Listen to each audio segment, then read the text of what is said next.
Hey everyone, this is Alan Schimmel. You're watching TechStrong TV.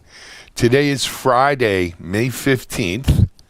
Hard to believe this is the 35th episode of TechStrong TV, and we are really happy you've joined us. I don't know how many previous episodes you've watched. If this is your first one, welcome. If you're returning, welcome back. For those who don't know, we do have a companion Slack channel at techstrongtv.slack.com. And if you go to our techstrong.tv site, you can get an invite to the Slack channel. You can also watch the show as well as on demand of previous shows at techstrong.tv or on digitalanarchist.com, our video platform. Of course, we do stream live every day at 9:30 on Facebook Live, LinkedIn Live, sometimes on Twitter Live, YouTube on our DevOps TV YouTube channel. We're also available on DevOps.com, Container Journal, Security Boulevard. You could watch the show on your mobile device using the DevOps.com app, or you could use the DevOps.com app on your Roku, Apple TV, or Amazon Fire to watch on demand as well there. Anyway, I want to also mention we're coming up on June 4th, is about 3 weeks out now, and we have a great virtual event as part of what we do here at TechStrong TV, and it's called TechStrong Con. We have an amazing lineup of speakers. Just sending out actually a press release, I know on Monday on this, but we have Andrew Clay Schaefer, Patrick Dubois, Damon Edwards, John Willis from the DevOps world. We have some incredible security folks joining in, a lot of DevSecOps, a lot of cloud native. We have William Hurley talking about quantum computing as one of the keynotes, plenary sessions. I think it's going to be great. So go to techstrongcon.com. You can register. It's free. And in addition to the speakers, there's a full day. It's a 12-hour event, and there's all kinds of activities in addition to the sessions themselves.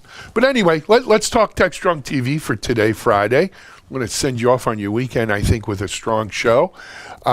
We have a couple of good interviews that we recently completed. One, we're going to talk with Damian Skandrovic from NTT Limited. And NTT Limited is 45,000 people strong around the world. I forgot how many, 12 billion or $7 billion in revenue. But included in that is the NTT security team, NTT communications, Dimension data teams, all under this NTT Limited umbrella. And Damian's going to give us a little insight into a survey NTT did. Then we have Ankur Sanjia, who's CEO of Volterra, about a new service out from Volterra. You can hear all about that. And then, as we do on almost every show, we're going to go back into our archives and try to give you something that handpicked by myself that I think you'll find interesting. And for this one, I went back to our Predict 2020 virtual event just at the end of January, and it features Charlie Betts of Forrester. And Charlie is Charlie's pretty well-known analyst in the DevOps space, ITSM as well. And Charlie's going to give us what were his DevOps predictions for 2020 at the end of January. Of course, Charlie couldn't predict a pandemic at that point, or he didn't anyway. But it'll be nice to see, looking back now over 3-4 months, where's Charlie's predictions and what do we see there. I'll be back then with the news. Then we'll hand things over to our managing editor, Charlene O'Hanlon, who has a good interview today with Cumulus Networks, the CEO of Cumulus. And then looks like we'll go over to the analyst corner with Mitchell Ashley. Mitchell has some good analysis and advice there. And then we're going to end today with Working from Home Fitness with Jeremy Jones. This is a popular segment we've been doing 2 or 3 times a week. Our very own Jeremy Jones, who's actually also a personal trainer in his off time, is kind enough to come in and tape a great fitness workout for you guys to follow along at home. And Jeremy's working from home fitness segments are also available standalone on TechStrong.tv and Digital Anarchist if you'd like to do them at your own leisure. But they are really great workouts, and especially if you can't get to your gym. And you don't need any special equipment. Jeremy uses stuff around the house. Highly, highly recommend it. And anyway, after Jeremy's segment, I'll be back to close things up and send you off on your weekend. So let's take a commercial right now, and we'll be right back with our first guest. ContainerJournal.com is the leading online destination for centralized computing-related content. ContainerJournal.com covers all aspects of software containers, from container management, data management for containers, container security, networking for containers, to the entire container ecosystem, Kubernetes, microservices, serverless, and more. ContainerJournal.com has the largest selection of container-related news, featuring breaking news, blog posts, podcasts, and more. Visit www.containerjournal.com to learn more. ContainerJournal.com is operated by MediaOps Inc., the team behind DevOps.com, Digital Anarchist, SecurityBoulevard.com, DevOps Connect, and DevOpsDozen.com. Alrighty, back here in the studio. So as I mentioned, our first interview today is with Damian Skandrovich. Damian's a VP over at NTT Limited, which is the company that was combined or made up of the combination of NTT Communications, NTT Security, the Dimension Data folks, and more. It's about 45,000 people strong, $7+ billion a year in revenue. And Damian gave us a good education on that, as well as some of recent goings on via NTT. So let's go to our interview with Damian right now. This is Digital Anarchist. Hey everyone, thanks for joining us for this interview. Our guest today is Damian Skandrovich. Damian, I messed it up. I'm going to have you pronounce it for me. But in any event, Damian is here joining us from NTT Limited, and welcome to TechStrong TV. Thanks very much, Alan. Thanks for having me on, and good to be here. Absolutely. Let's get things straight first. How do you pronounce your name correctly? So it's the surname Skandrovich. Skandrovich. Got it. Yeah. Okay. So Damian, I think most people in our audience have heard of NTT, obviously, but why don't you give us a little background on NTT Limited and what you guys do? Sure, no problem. So NTT is actually, with the foundations of it, are Nippon Telephone and Telegraph and Telephone. Sorry, right. Nippon Telegraph and Telephone, based out of Japan. So it's like the AT&T of Japan is probably the easiest way to describe it.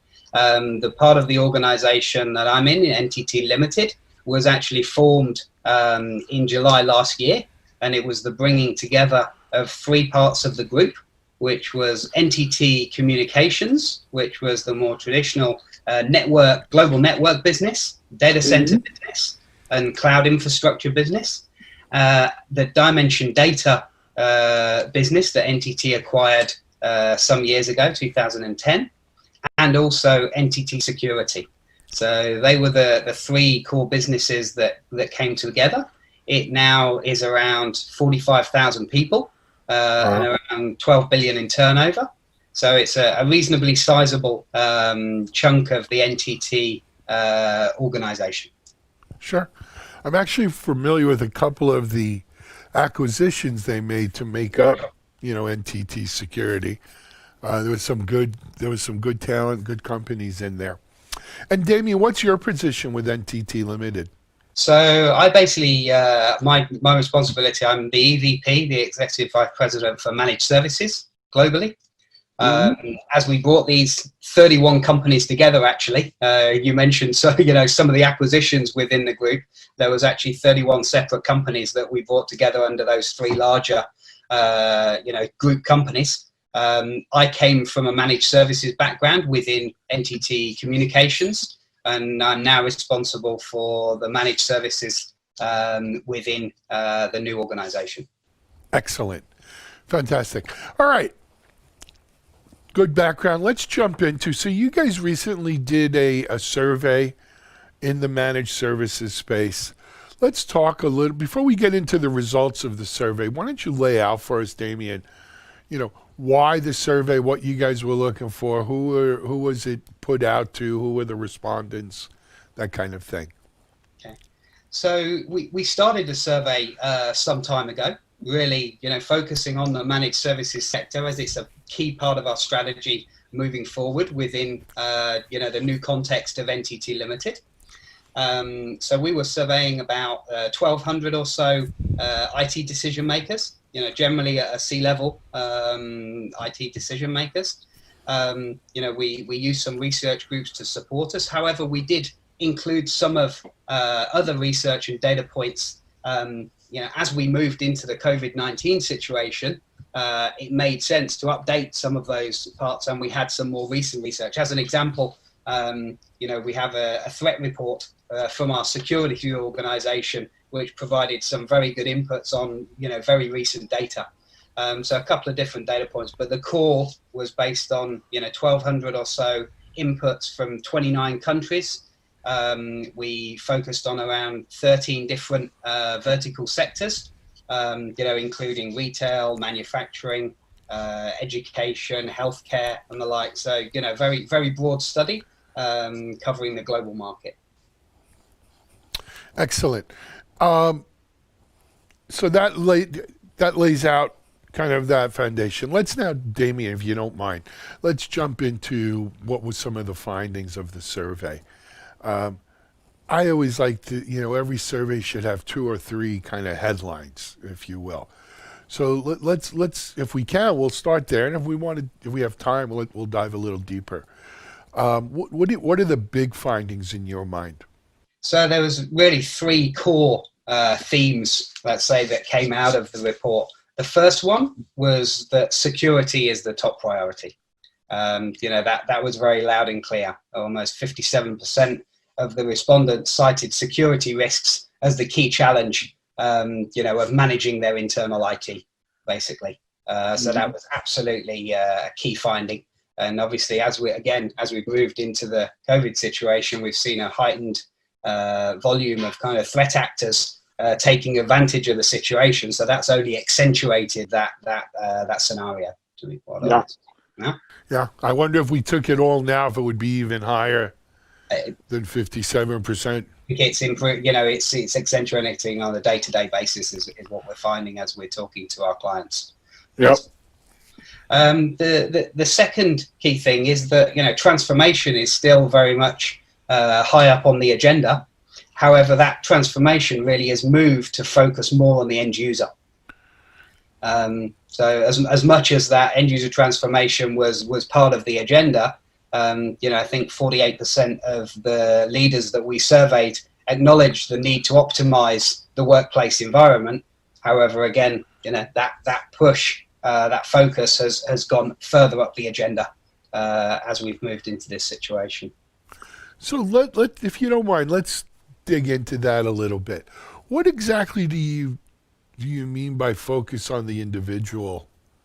I mean, so because to me, when we talk about transformation, we're migrating apps to the cloud, moving out of maybe a private server closet or data center into a public cloud or a public data center situation, moving our apps from kind of to like a SaaS-based app delivery model versus a hosted app, if you will.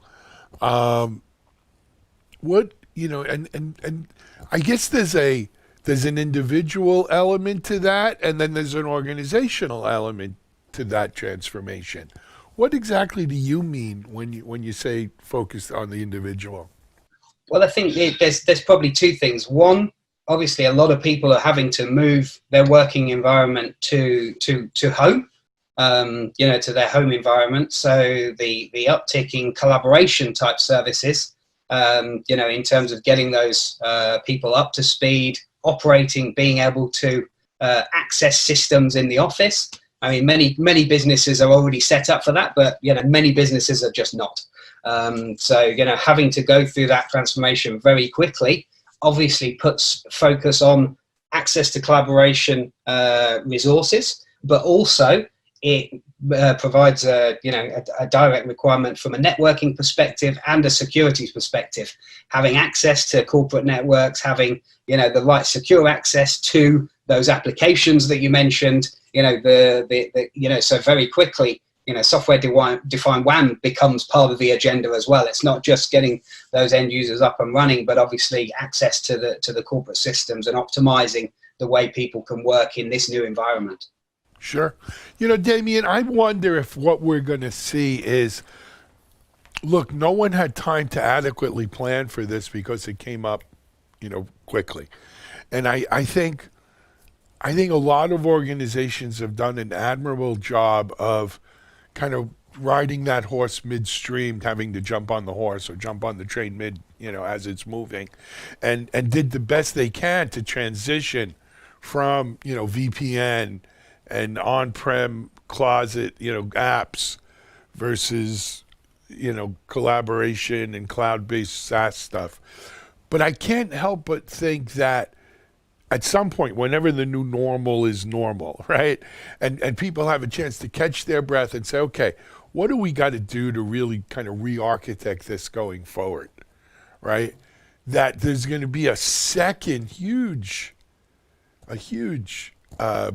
migration, transformation away from what people perceived in this, emergency. I mean, they patched it together with spit and bubble gum, right? But going forward, we're going to see just a very different change in architecture, where we can, if people don't want to come back to the office, that's okay too. We're going to be able to support it here. And what does that mean for the managed services sector, you think? Well, like you say, I think that's almost guaranteed that we're going to see a second wave. Like you say, I think, people have just reacted to the situation very quickly, done what they could to pull these things together. But already, as I say, we're seeing this uptick in, okay, we need to professionalize this. We need to make it secure. We need to, make it optimal. We need to think through the opportunities. And to be honest, that really brings us on to the third finding of the report, which was around smart sourcing. And here it's really about collaborating with a smaller number of service providers who are able to cover the majority of your needs. So the message that came out strongly here was, I don't want to work with, hundreds of different players who are specialists in their space. I don't want, lots of distributed contracts and, let's say, one night stands with lots of different providers. I want, some long-term partners who are going to work through this thick and thin to provide the services and solutions that I need. There's an understanding, of course, that not any provider will be able to cover every area of technology, but at least to be able to, in some cases, front those relationships to ensure that we're, providing the best advice and taking best of breed to those clients as much as possible. So that absolutely. That was one of the other findings. Damien, you've been in the industry a long time. I've been in technology a long time too. And it seems over the years, there's a pendulum that always swings from, going best of breed across the board, which may mean, dozens of vendors, to kind of one throat to choke, right? One go-to partner who provides, 80, 90% of what you need. So do you think what we're seeing is just the normal swing of the pendulum back, away from maybe best of breed to fewer partners, one throat to choke kind of thing? Or do you think this represents sort of a permanent sort of shift away from, minimizing the amount of partners you have? Understood. Well, I'd love to say I had the crystal ball. We wouldn't be doing this, you and I, exactly. Of course, that's exactly what we're doing here. We have the crystal ball. No, but seriously, I think one of the things that, it's very clear that technology is moving so quickly now, so quickly in so many areas, that being able to keep on top of those opportunities for best of breed is almost impossible. Things are only getting faster, only getting quicker. So, having a level or a small number of relationships who you can rely on, at least to advise and support you, but not necessarily provide all of those services directly, I think is probably a trend that's here to stay. Yeah. So I call that sort of the trusted advisory role, right? I may not use you for everything, but I may ask you to recommend Absolutely. services that we need and providers that we can get it from that maybe you yourself don't do, but we need them as part of our unique needs, structure or what have you. And I think I do think that we deal a lot in DevOps and digital transformation, cloud native. You're right. Technology, it's a great time to be in this space from the technology available point of view. I think it's really hard, unless you're the biggest companies in the world, right? Fortune 50, Fortune 100 companies, they have the depth, the talent, the resources to kind of figure out what's best for them and implement it and do it, right?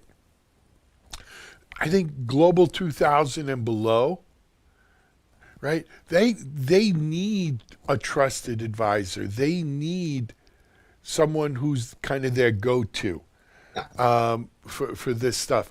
I think the question is, do they want to partner up with a large company like an NTT Limited, for instance, right, with $12 billion and 45,000 employees, and there's a certain, no pun intended, security that comes with that. Right? I've got a large trusted partner. Or, there's going to be some segment of the market who says, no, those guys are too big for me.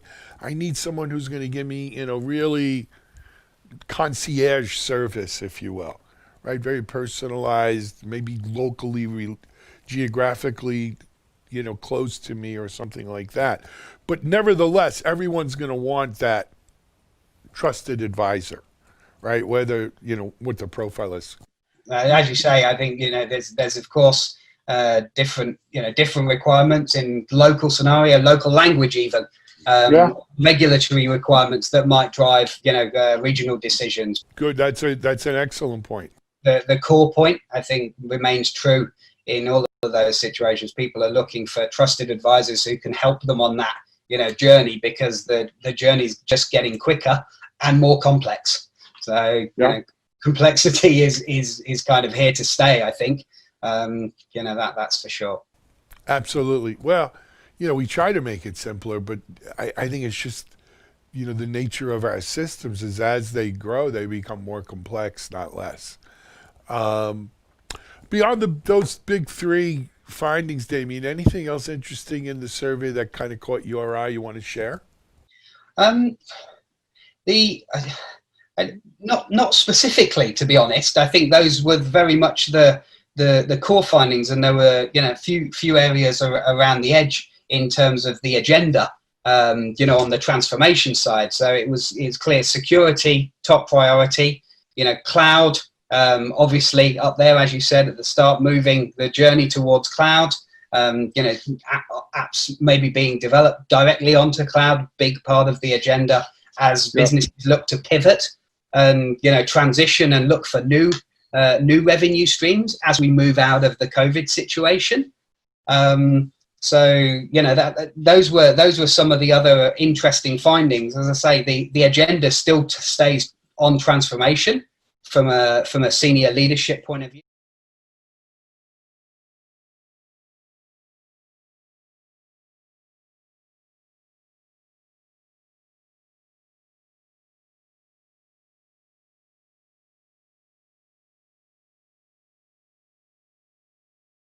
The rest of the agenda has fallen off the cliff. No. So I've been in the information security space for 20 years, 18 years. And, I used to joke, I co-founded a company called Still Secure, and we used to joke that every single survey we ever saw done, security was always a top 3 priority. But people's arms were never long enough to reach their pockets, And I'm wondering, how do you think security being such a top priority here manifests itself either in budget or the kinds of solutions that people look for as a result? I guess in a couple of ways. One, we're obviously seeing from a regulatory point of view, lots more pressure on companies and lots, bigger fines at the end of the day. If from a, let's say, a GDPR perspective, or in PCI, credit card compliance and the like, there's a number of different regulatory angles now where businesses will be under significant pressure to to make sure they make those investments, and I think they are seen very much in specific industries, and obviously with the COVID-19 situation, we're again seeing more pressure on some industries and other industries that are taking the opportunity to invest. So I think we almost need to take it one level down and start looking at different vertical markets and industries, because some are still just going to be looking to survive over the even the medium term. If we look at travel, tourism and the likes, that's not going to be something that's going to disappear in the next 12 months, I don't think. Whereas in some industries, already things are looking better and looking to scale up more quickly. So I think that's where we need to start looking at those specific opportunities when we really dig into vertical markets. And again, I think that's where service providers can start adding value once they know vertical markets well, once they know the regulatory scenarios, once they understand what other competitors have been doing in those environments and how they've tackled those problems, understand the business outcomes that those specific companies are looking to achieve. That's where they can really help and add some significant value. Absolutely. Damien, we're probably over time, actually. I apologize. Hey, I want to thank you for joining with us and sharing the results of this survey. Keep us posted. We'll be watching, obviously, and continued success with NTT Limited. Thanks for having me. Really enjoyed it. Appreciate it. My pleasure. Thank you. All right. That's going to wrap up. I'm sorry, I forgot my name for a second. Alan Schimmel here, TechStrong TV. Thanks for joining us, Damien. We'll be right back with our next guest.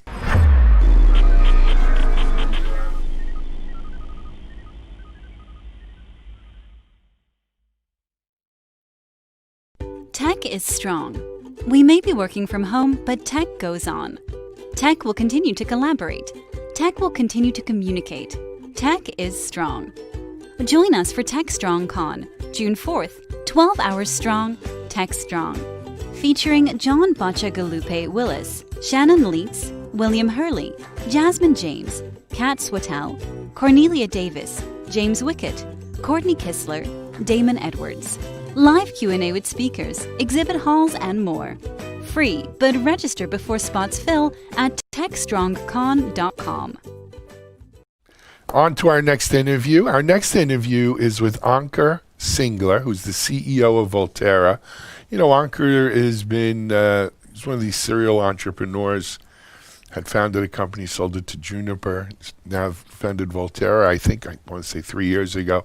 They're doing some really interesting things. They have a new service available. He's going to tell you all about it. Let's go to our interview with Ankur. This is Digital Anarchist.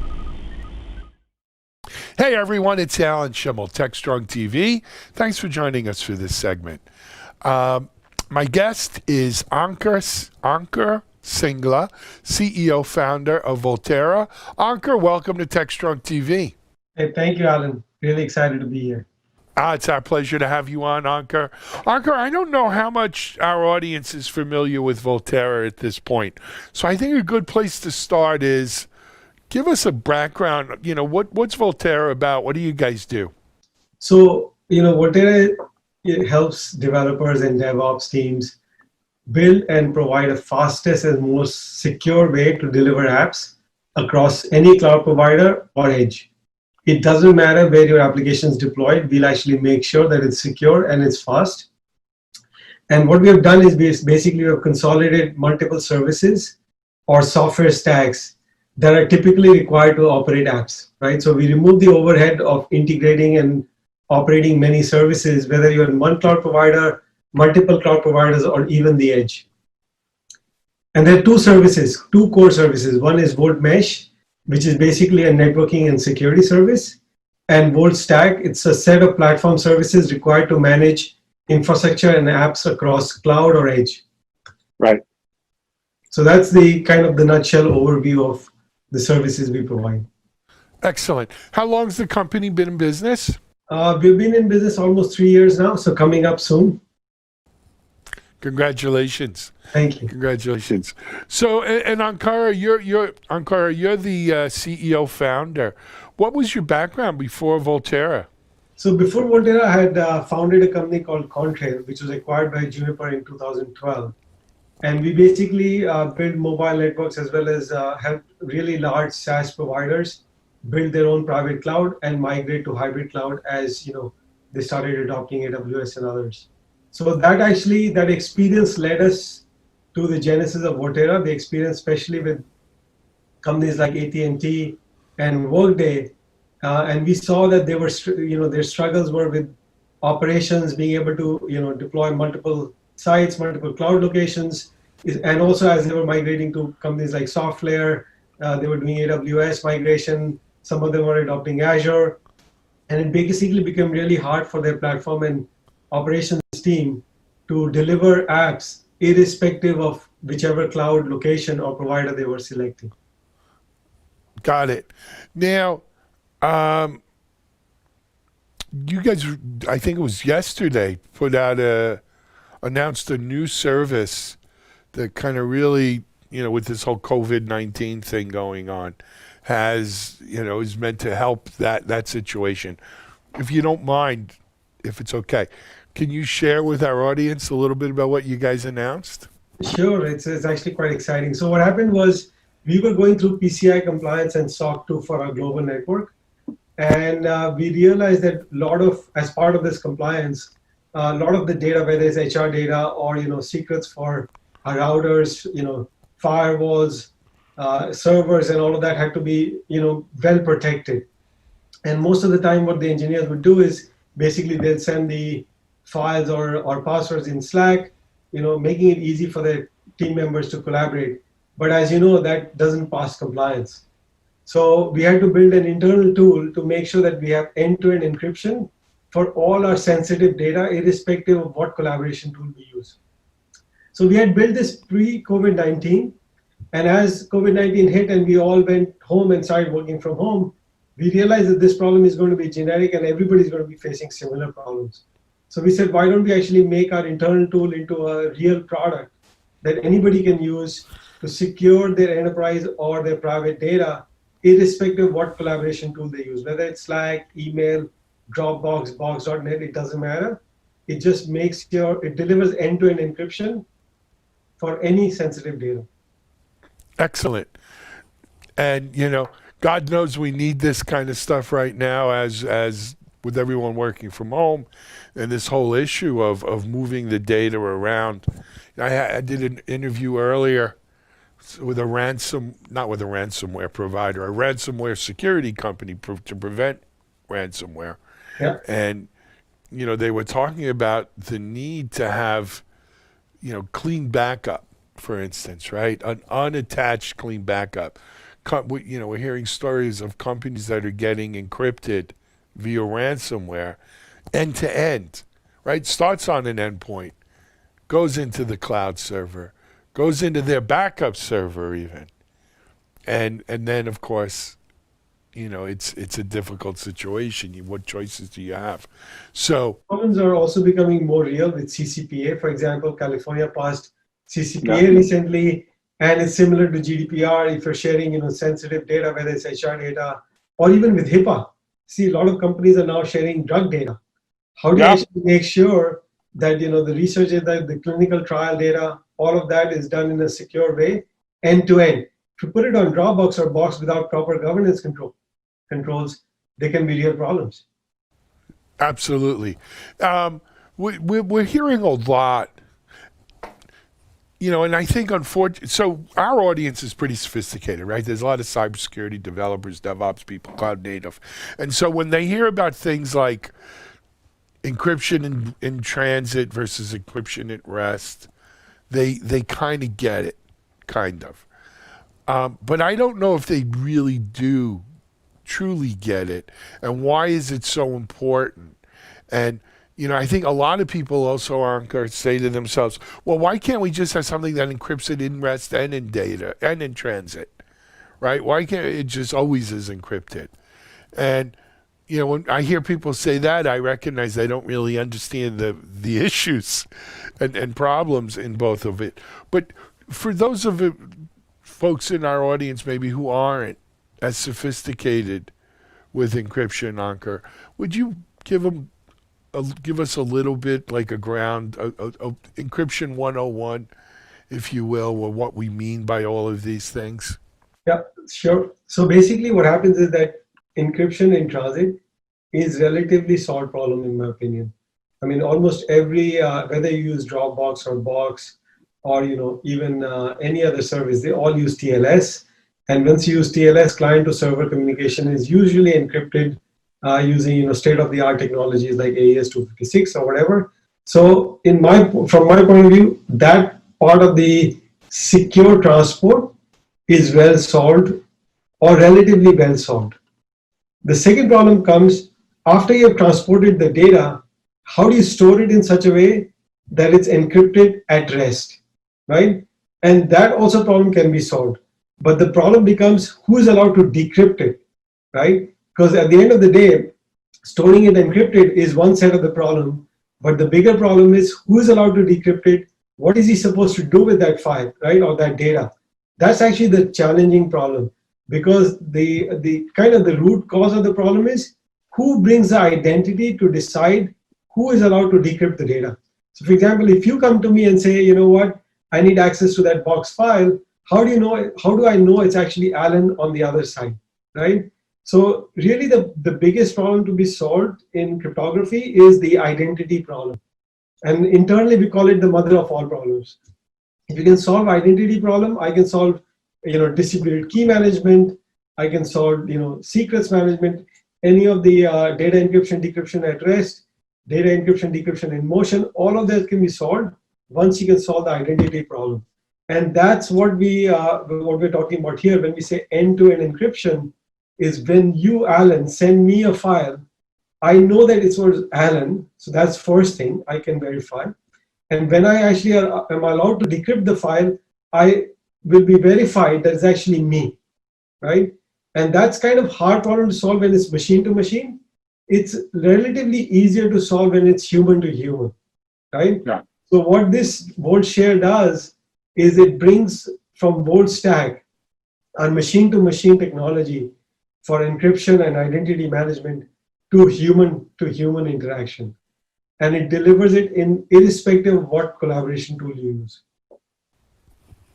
That was excellent, man. Thank you, Ankur. Yep. I think that our audience can wrap their heads around that one. Now, this Volt Share, as you call it, you announced it yesterday. How is it offered? What's the price points here? How does one decide? It depends on how many people I share it with. What's the kind of metric there? Yeah, so the pricing model is actually it's free. Free. That's a good price. Yeah, that's a great price. So it's a completely free service, and basically when you can download a Mac or a Windows app or a Linux app onto your device and basically create a policy. So for example, if I want to send a file to Jordan and Alan, I can basically use your email address and Jordan's email address, encrypt the file, and put a policy that says that you can decrypt this file for next 10 days, or even put it on Slack and say that only Alan and Jordan can decrypt it for next 10 days. And I can send. That's great. So it's a very simple tool. You download the tool on the other side, register yourself. It's actually part of our Volterra service. Once you register, you're on and you can actually decrypt or encrypt the files and basically proliferate this. Now the way and way we monetize this is providing additional policy controls as well as compliance capabilities for enterprises. So that's the way we actually price it. Got it. Give me an idea of the kinds of, so it's sort of an open core or freemium model. What are these the premium features for compliance and so forth? What are the kinds of feature sets they have? So there are four, we put it in four buckets. So it's a part of premium service. So in the premium side, there's four different features that customers get. One is single sign-on. So your entire company can actually use your, Azure Active Directory or G Suite login or Okta as a single sign-on mechanism. So that's the first thing we provide. The second thing we provide is policy overrides. So for example, I can, as an IT administrator, create a policy override that says, whenever Alan or Jordan or Ankur are sharing data, they can never, share it outside the organization, or they can never put encryption, decryption limits beyond 30 days. So the data basically becomes useless after 30 days. So that's an example of policy override. The third one is actually auditing and logging. So you will basically be able to get detailed logs on who encrypted the data, what policies were denied, who decrypted the data, where they were coming from, what IP address they were using, when did they do it. All of that detail will be logged and be made available as part of audit and compliance reasons. And then the last bucket is alerting. So you can actually get Slack alerts. For example, you can set alerts that if anytime decryption fails more than 3 times, send me a Slack alert, or send me an alert on my cell phone. Or if somebody is trying to decrypt the file from Iran, make sure I get an alert. So those are the 4 buckets: SSO, policy overrides, alerting, and logging. Fantastic. Excellent stuff. All right. And Ankur, this is available on the Volterra website today. Correct. So you can go to volterra.io, go to products, and then you'll see VoltShare. Just click on VoltShare and you can download it. Great. We've got a few minutes left. I wanted to talk a little bit about microservices, right? Of course, we are seeing a bit of a microservices revolution, but in 2 parts. I mean, we have all these monolithic applications, and some people attempt to rejig them, using a microservices sort of architecture. And that's a big job, quite frankly, right? To try to convert these monoliths to microservices. I think more importantly is going forward, the amount of people who are just designing applications with a microservices architecture from the get-go. So the greenfield versus the brownfield, right, of it. Talk to me about how Volterra plays in there. So what we do is, as I said, there are 2 services. One is VoltStack and VoltMesh. So what we do with the VoltStack is, if you're developing legacy applications, monoliths, or you're developing a microservices, using Docker containers or using Kubernetes, we provide a consistent set of platform services, whether it's clustering, scaling, identity management, secrets, all of that, orchestration of the apps.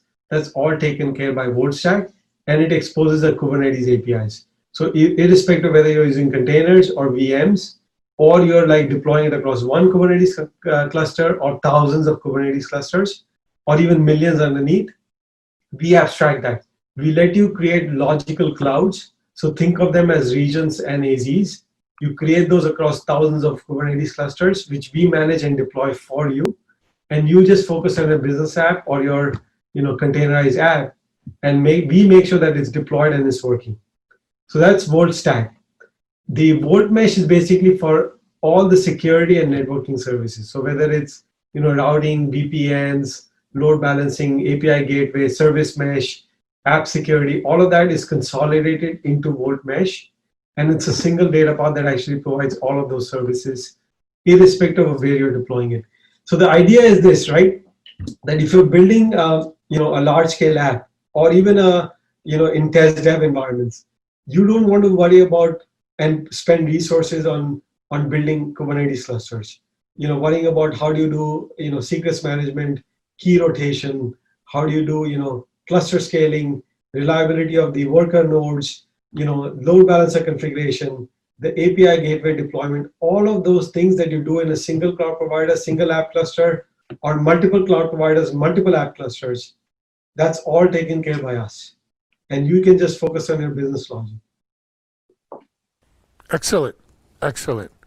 Now, with Kubernetes and serverless and stuff, there's no lack of microservices environments that are utilizing microservices.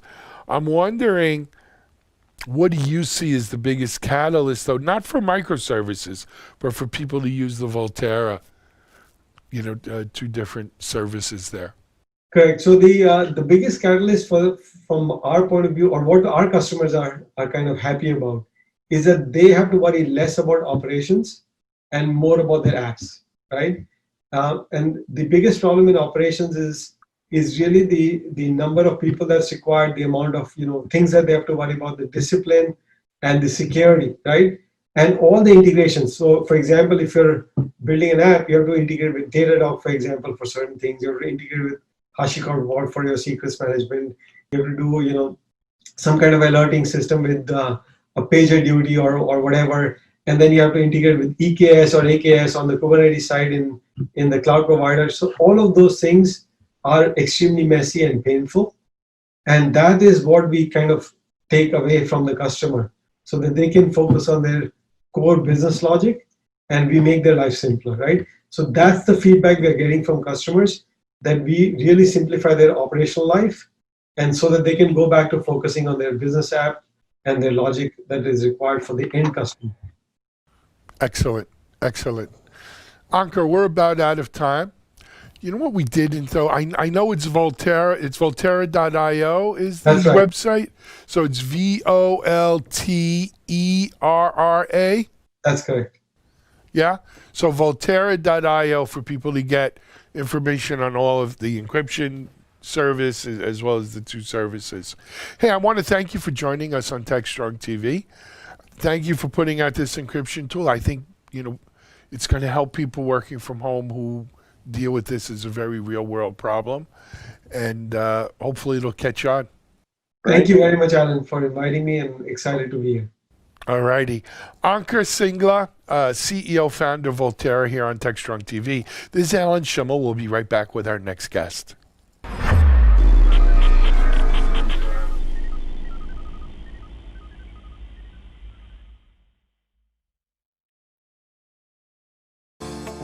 Disruption is occurring across every aspect of IT. Open source, cloud services, DevOps, and cloud-native software architectures are democratizing IT and radically transforming how business is done. The old ways of creating software and doing IT are being replaced with agile, flexible, faster, and cheaper methods, benefiting vendors and users alike. Accelerated Strategies Group is out to democratize access of industry expertise and knowledge.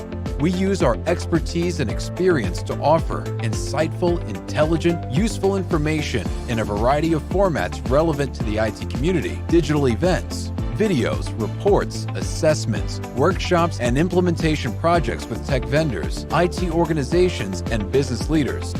We widely and openly share our work products, often for free. Analyst reports these days aren't worth more than a graph or chart that tells a story or illustrates a market trend. We work with developers, DevOps teams, cloud architects, security engineers, and transformation leaders most every day, creating and implementing transformational strategies and technologies. We're not just thinkers, we're also doers.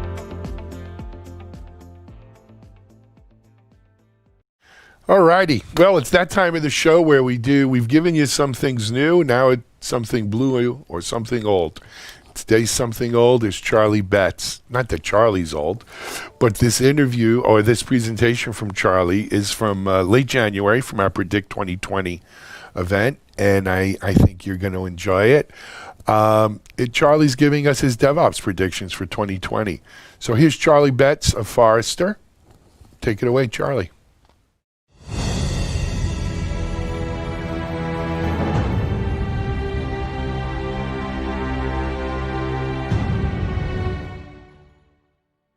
Hey, greetings, everybody. It's an honor to be here at Predict 2020, sharing with you where we see DevOps going in the next year.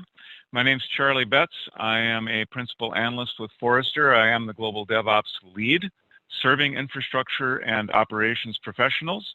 I also cover enterprise service management and a variety of topics having to do with next generation digital operations.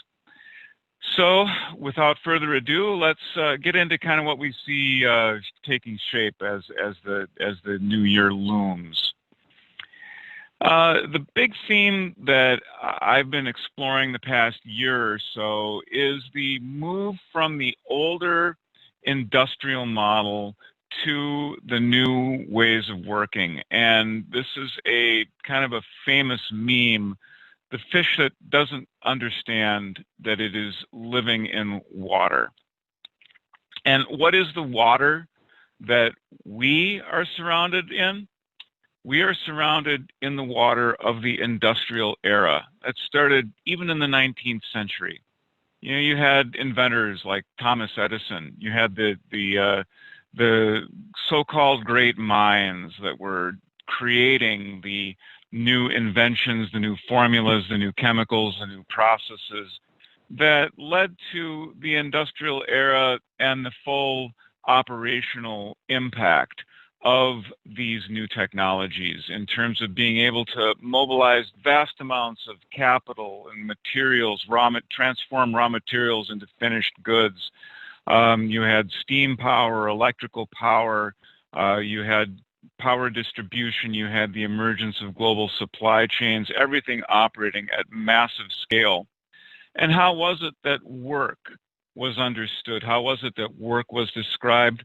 Work was described and understood and prescribed by the industrial engineers. This here, I believe, is Frederick Taylor himself, the original industrial engineer, the original scientific management advocate, here scrutinizing the work of a technician servicing what appears to be some kind of a boiler, and carefully documenting what will then be the one best way for that model of boiler to always be serviced by all field operations personnel across the country and around the world. And the very strong idea that there would be one best way, one best practice, if you will. And this model created great prosperity around the world, and it became the water in which we swim. But even as early as 1959, 60 years ago, Peter Drucker said, "This too shall pass." We are moving into the age of the knowledge worker. Again, Drucker said this 60 years ago. And what he said has largely held true. We have work that is no longer definable to the same degree of precision that the manual work of the industrial era was definable. We have knowledge work that changes. It is subject to far greater variation. We have knowledge workers who expect, who need, who require much greater levels of autonomy. And of course, we have many of these digital and knowledge workers operating as digital workers, digital practitioners, if you will, because knowledge work did not just mean computers, and computers are not all of knowledge work. It is true, though, I believe, that computers are at the very leading edge of what we mean by knowledge work. And they express it very well because once we figure out how to do something in a repeatable way, we automate it with the computer. And then what's left for the people to do? More variable, more uncertain, more prone to unexpected outcomes. Absolutely all characteristic of knowledge work as the new economic paradigm. The knowledge worker requires autonomy, and I've looked long for just the right graphic. She has her back to you. She is looking off into the unknown. She's well provisioned. She has a sleeping roll. She has water. She has supplies. She is not going to come back home and ask for permission or come back home and look for directions or come back home because she needs a sandwich. She is going to keep heading off on that voyage of discovery. And this is what we want her to do, because this is the nature of the independent, semi-autonomous product team. And this is one of the major trends we see, is that these product teams will become the primary basis of enterprise operating models. I've said it before, I'll say it again. The diverse, cross-functional, multi-skilled product team is very likely the most important economic unit of the 21st century. And that includes product team thinking applied not only at the level of customer experience, employee experience, but even at the level of infrastructure and operations and the platforms that they are operating and providing as valuable services to the developers who are then developing the customer experience. And on the flip side, project teams and project management offices absolutely already on the decline as we move into this new product-centric world.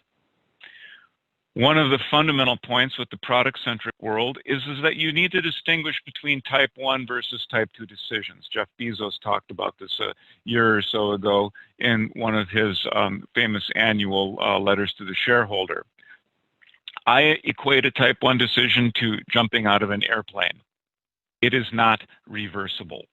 You need to prepare carefully, otherwise you will have very bad outcome. But too often we treat a type 2 decision like a type 1 decision. A type 2 decision, walking in and out of a revolving door in a public building. This is not a decision that you need to agonize about. It is something that is absolutely immediately reversible if you determine you're in the wrong building. And too often, though, we treat the type 2 decision with all of the rigor and preparation that we would apply to jumping out of an airplane. And this is simply not necessary, not desirable, and it's actually risky behavior, because while you're packing the equivalent of a parachute, somebody else has gone in and out of that door a half a dozen times and developed learnings and insights based on the experiments that that trip through the door represents. All in all, we are heading into a world of increasing complexity and emergence. When I talk about autonomous, semi-autonomous product teams, we start to see as these teams, they implement microservices, they start to behave more like swarms or flocks of birds and less like gigantic assembly lines. They are subject to producing emergent behavior. The same way a flock of birds, this is called a murmuration. It's a formation of starlings. Every starling follows a few simple rules, like don't fly too far off where there are no other birds because you will be eaten by a hawk. On the other hand, don't fly to the very middle of the flock where things are most crowded because it's kind of annoying to fly with all these other birds. And so you want to fly with the birds, but you're looking for that sweet spot where the sky is not too light and not too dark.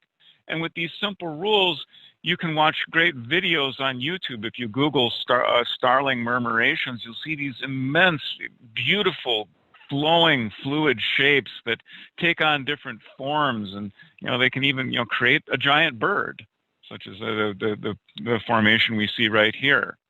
And this is, I think, a great metaphor for the modern digital environment, where you have swarms of microservices that are dynamically recomposable. You absolutely can see that new patterns of usage are emerging. The system is behaving differently today than it did yesterday.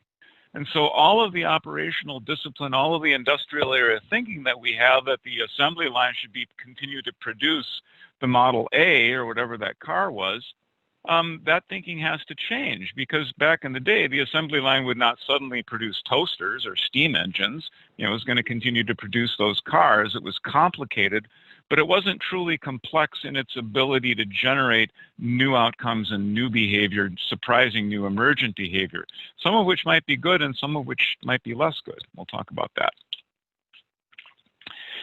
But the whole idea is that this emergence enables a level of agility and velocity that allows us to experiment and thereby create business value.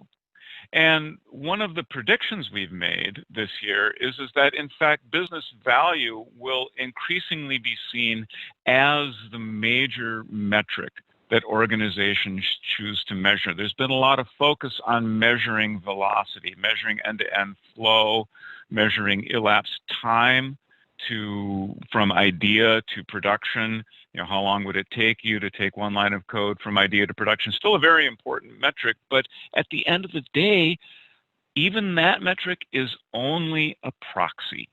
It is a proxy for business value. Business value starts with the customer deciding that they like that moment of truth they just had with you, and they would like to have that same experience again, and they will tell their friends about that experience. That is true business value, and we are predicting that that will increasingly be the kind of metric that is favored by DevOps aligned organizations. Let's talk a little bit about some of the major trends we're seeing in terms of the impact of DevOps and product team thinking on the operating model as a whole. The digital operating model, we talk of infrastructure and operations, but oftentimes people lump that all together. They just say I&O, or infrastructure and operations, as if it's one unitary thing, and they will contrast it to development, but there's more to it than that. If I say development, I'm implying a life cycle, and I am implying development versus operate. If I'm saying operate as part of infrastructure and operations, I'm implying development. Same thing if I say infrastructure as part of I&O. Well, infrastructure versus what? Infrastructure versus application. So we have here along the left a minimum viable stack, and along the top we have a minimum viable life cycle, and taken together they give us a 4-box. Now, I'm an analyst. I love our 4 boxes. So, you know, can't blame me for that.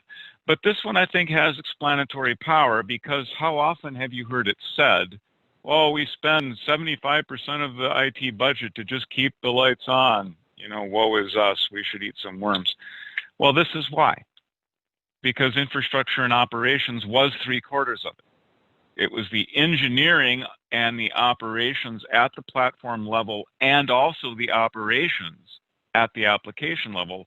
And this was contrasted with development at the application level. And so, yeah, I&O was 3/4 of the budget. It makes sense. But things are changing. So app dev, hey, we've got Terraform, we've got CloudFormation, we know enough infrastructure as code to be dangerous. Certainly is encroaching on the traditional prerogatives of the infrastructure engineers. And we hear the stories about the friction every day here at Forrester as people call in seeking advice. Similarly, the cloud providers are more than happy to sell services directly to the app dev team. And so that further reduces the role of the I&O team, maybe to just one of setting up guardrails, or even just, you know, sourcing the right cloud providers, or maybe they're disintermediated completely. Similarly, along the left to right axis, up, you see what I did there? It's no longer app dev. It's digital product management. And product teams are moving from their traditional tier 3 responsibilities increasingly into tier 2, because, hey, you build it, you run it. Now, you still need a tier 1, and this is where there's definitely some misunderstandings in the industry that are causing pain. You do not need to do this, don't do this. You still need a tier 1. Now, tier 1, the product teams don't handle tier 1. They don't handle it well. It's been tried. It doesn't work. If you think it does work, come talk to me. I'm curious to hear your success story.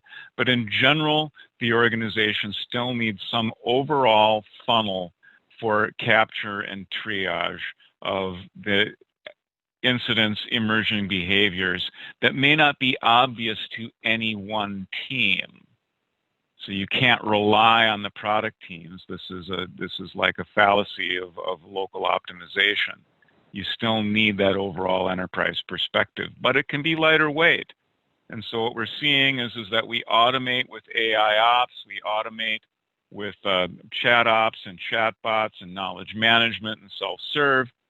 the traditional role of that tier 1 and lower level tier 2 is absolutely also shrinking, to the point where we're seeing digital product management really move from its app dev origins into something that is largely, becoming the majority of the concern. But I do think that the INOL remains. I think we start to see it, maybe flip, maybe be 50-50. One of the predictions, changing gears here a little bit, is that as we move more towards integrated product teams, we start to also understand that we don't just routinely swap people on and off these teams at the drop of a hat. That's not good for the team. It tends to impact psychological safety. These teams are small, complex systems in their own right, and therefore it's not appropriate, to replace Aparna with Letitia or vice versa, just because one knows JavaScript, the other one knows Python. We increasingly need to embed the learning and assume that the high-functioning product team is a precious resource. And so how is it that we empower people to learn the new skills that they need as the mission of the product team expands or adapts or pivots over time? And towards that end, we also need to fundamentally re-examine our use and adherence to these traditional frameworks that absolutely all emerged during the industrial era. They all strongly reflect the biases of industrial and Taylorist thinking. There's some progress with some of these. I'll say ITIL is perhaps the most advanced of the four.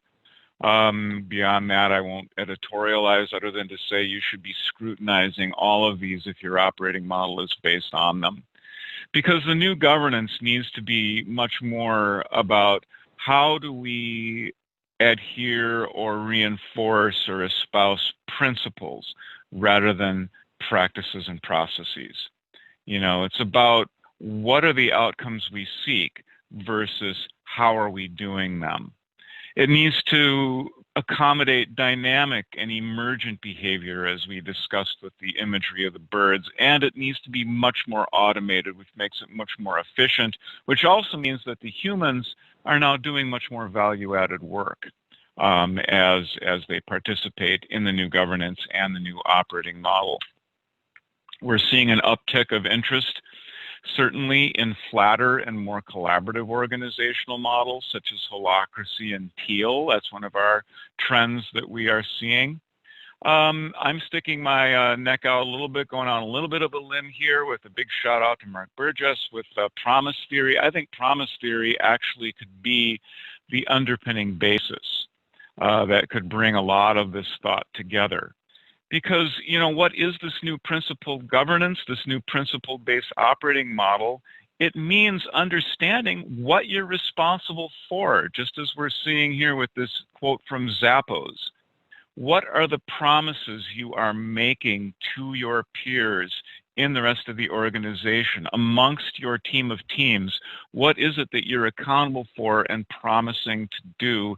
And this is the basis of self-management. It's not a license for chaos, a license for complete freedom. No, you still are participating and collaborating in very strong ways, very meaningful ways with other participants. But how is it that we start to move from governing the how to governing the what? Stage gates, for example, a classic example of governing the how. And stage-gated governance has to transform, and in many cases, it will go away. This is going to be a process. I just was talking to one of the largest GSIs this morning, and we both agree, that this is going to take years. I mean, folks, this is where you understand you're in it for the long haul if you really want to transform this. Because the stage gating is baked into the policy frameworks. The regulators are insisting on it because it's what they grew up with during the establishment of initial operating models during the industrial era. The auditors are still looking to the regulators. Your managers are still looking to the auditors, and everybody's revolving around, you're going to march through the big gate, and therefore there you are going to be subject to the inspection of the guards. Well, you don't have to do it this way. Stage-gated governance is one way of implementing controls. It is not necessarily the only way of doing that. But it's going to, again, be a historical, very long-running process. I propose that we need to move towards much more dynamic, much more adaptive governance. And in contrast to the image of a gate, I use the image of a steam engine governor. This is a centrifugal governor, and you can tell just by the appearance of the diagram, this is not new technology. This is old tech. They invented it, I don't know, 100 years ago, 150 years ago. As the spindle D spins, those balls move outward. As the balls move outward, they pull down on the scissors mechanism, which toggles lever G, which then toggles actuating arm H, which then throttles it down, and the spindle spins slower. And then the balls sink a little bit. And then the throttle opens a little bit. And so this is a much more dynamic way rather than a static threshold. They had static thresholds too. A safety valve that was designed to blow at 600 psi. That's a static control. But this is a much more dynamic approach. And you may say, well, Charlie, well, what does this have to do with me and digital? Give me some examples. So here's a couple examples. For example, Target Corporation got on stage at Service Management World in Orlando in 2018. I was there, took notes, and said, we're big on change credit rating. They haven't done away, unlike some organizations that have done away with the Change Advisory Board completely. Target hasn't, to my knowledge, completely done away with Change Advisory Board, but they are starting to make it more dynamic in that if you have a history of throwing junk over the wall, you're going to have a low credit rating.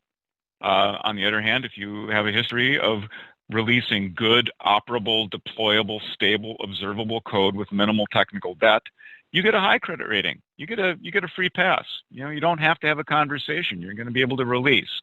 But if you're doing the opposite of those things, yeah, it's not necessarily going to be easier. You won't have the fast feedback and that sense of flow, that endorphin rush you get from a successful release. And so I think that this is a much more dynamic way of controlling the inherent risk of change. Similarly, a huge fan of Google Site Reliability Engineering. A lot of people are experimenting with various forms of site reliability engineering. So used to be back in the day that we would wind up with very static governance approaches. And these static governance approaches would result in, okay, we've got a project. The project's going to turn over the project is going to turn over the result of their work to operations, and then they're going to scatter to the four corners of the earth. Well, nowadays with site reliability engineering, you've got different options. If you have a persistent product team and the product is not operable or fit for purpose, you can turn it back. That's really cool. And so if the system's not stable, dev has to take on all of the responsibilities, whereas in some cases you may still have some centralized shared ops services. And of course, there's a lot of variation in the SRE implementations. You have to look at also how your build run strategy is working. But in general, I like this idea that the RACI, the responsible, accountable, consulted, and informed matrix here, itself is dynamic. All in all, what we're saying is that increasingly the complex systems have emergent properties. And this is a quote that I heard. I mean, I've heard this quote before, but for some reason it meant more when I heard it this year. One of these kind of odd cognitive things that something you've heard for years all of a sudden takes on new richness and meaning. I had that experience this year when Dave got up and said this at ChaosConf. And one of the ways we're seeing this is in a not necessarily good way. The automation, as we automate, as we release more quickly, we're starting to see clear evidence here at Forrester that knowledge is becoming more ephemeral. In fact, Zendesk went on the record in one of our major reports this year that they're seeing the useful lifespan of articles in their clients' knowledge base shrinking. Actually, the knowledge itself is becoming shorter lived. And as we release bugs and release software and fix bugs more quickly, we also then have systems of increasing complexity. We have microservices. We have increasingly resilient systems. So what do? We leverage that resiliency to create increasingly complicated and complex systems. And we are seeing at Forrester clear indications in the data that MTTR across the board is going up more than it's going down. And this itself is a very interesting phenomena that we're seeing. So this is one of the reasons that we propose that chaos engineering is going to become a recognized control strategy for digital system resilience. You have to inject failure into the production system because you no longer can mitigate risk by simulating the production system in a pre-production environment. And so this starts to become a top of the house conversation with the chief risk officer and the risk committee at the board level. And these conversations are already happening. Ultimately, I think that site reliability engineering and chaos engineering converge and roll up into this new academic and professional discipline of resilience engineering. I'm a big fan of what's going on here, the combination of academic disciplines like cognitive psychology, ergonomics, human factors, and systems thinking, coupled with safety critical practices, incident management, incident investigations, not coming from digital systems, but the kind of incident analysis that the National Transportation Safety Board has to do in the unhappy event of an airplane crash. Bottom right, you see Janet Napolitano and Rear Admiral Mary Budge, I believe is her name, from the Coast Guard, actually looking at the situation with the Deepwater Horizon, which is the source of the flames back there, that a notorious oil platform explosion in the Gulf of Mexico back in, I believe it was 2010. And you think about, how is it that these things happen? And what can we learn from them? What can we learn from systems that are successfully operating? Very interesting set of questions and innovative new thinking. And some of the smartest people I know in all of digital management are converging in resilience engineering. And so I recommend this highly to you as digital practitioners. Ultimately, I want to leave you with this thought for the day. Operations is product discovery.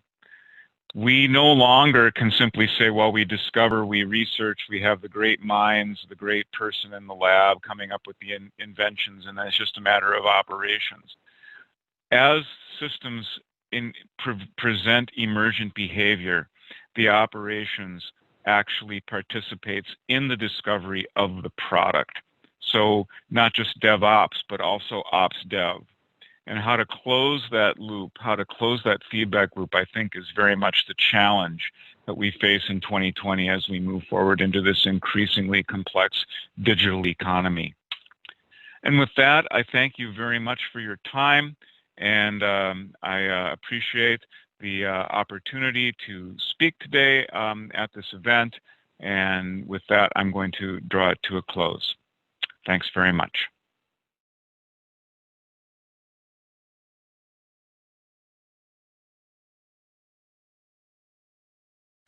All right, everyone. Now it's time for the news. Once again, just giving you some of the highlights over on Security Boulevard, Container Journal, and DevOps.com. There's a lot more on there, so please go check that out. But for the news today, up on Security Boulevard, COVID-19 is changing how America works. No joke. Go check that out. It's some interesting insights. Another good article there is Data Classification, Protecting Sacred Data in the Cloud. And I think, we are really seeing a big emphasis on data, not only in security, but in DevOps, ops, data ops as it's called. So that's good to see some kind of the data piece of it catching up to development, application development. Over on Container Journal, we have tightening security with sidecar proxies. Again, cloud native security and this whole Kubernetes stack security is making it happen. We also have LNF adds pass to build CN. I can't even make out what that says. CNIs. And then we also have Snap brings ADC to Kubernetes. So 3 good articles up on Container Journal. Please check those out. And on DevOps.com, we have, is your infrastructure ready for edge computing? So I think the whole edge computing thing is going to be, it would have been a really big story towards the end of 2020, I think. I'm not sure what the COVID implication, the COVID situation is going to have on it. But edge computing is something I think you're going to hear more and more about, and it's going to be more and more in play coming up. Vercel picks up $21 million to drive JavaScript platform. It's good to see VC investment still, chugging along.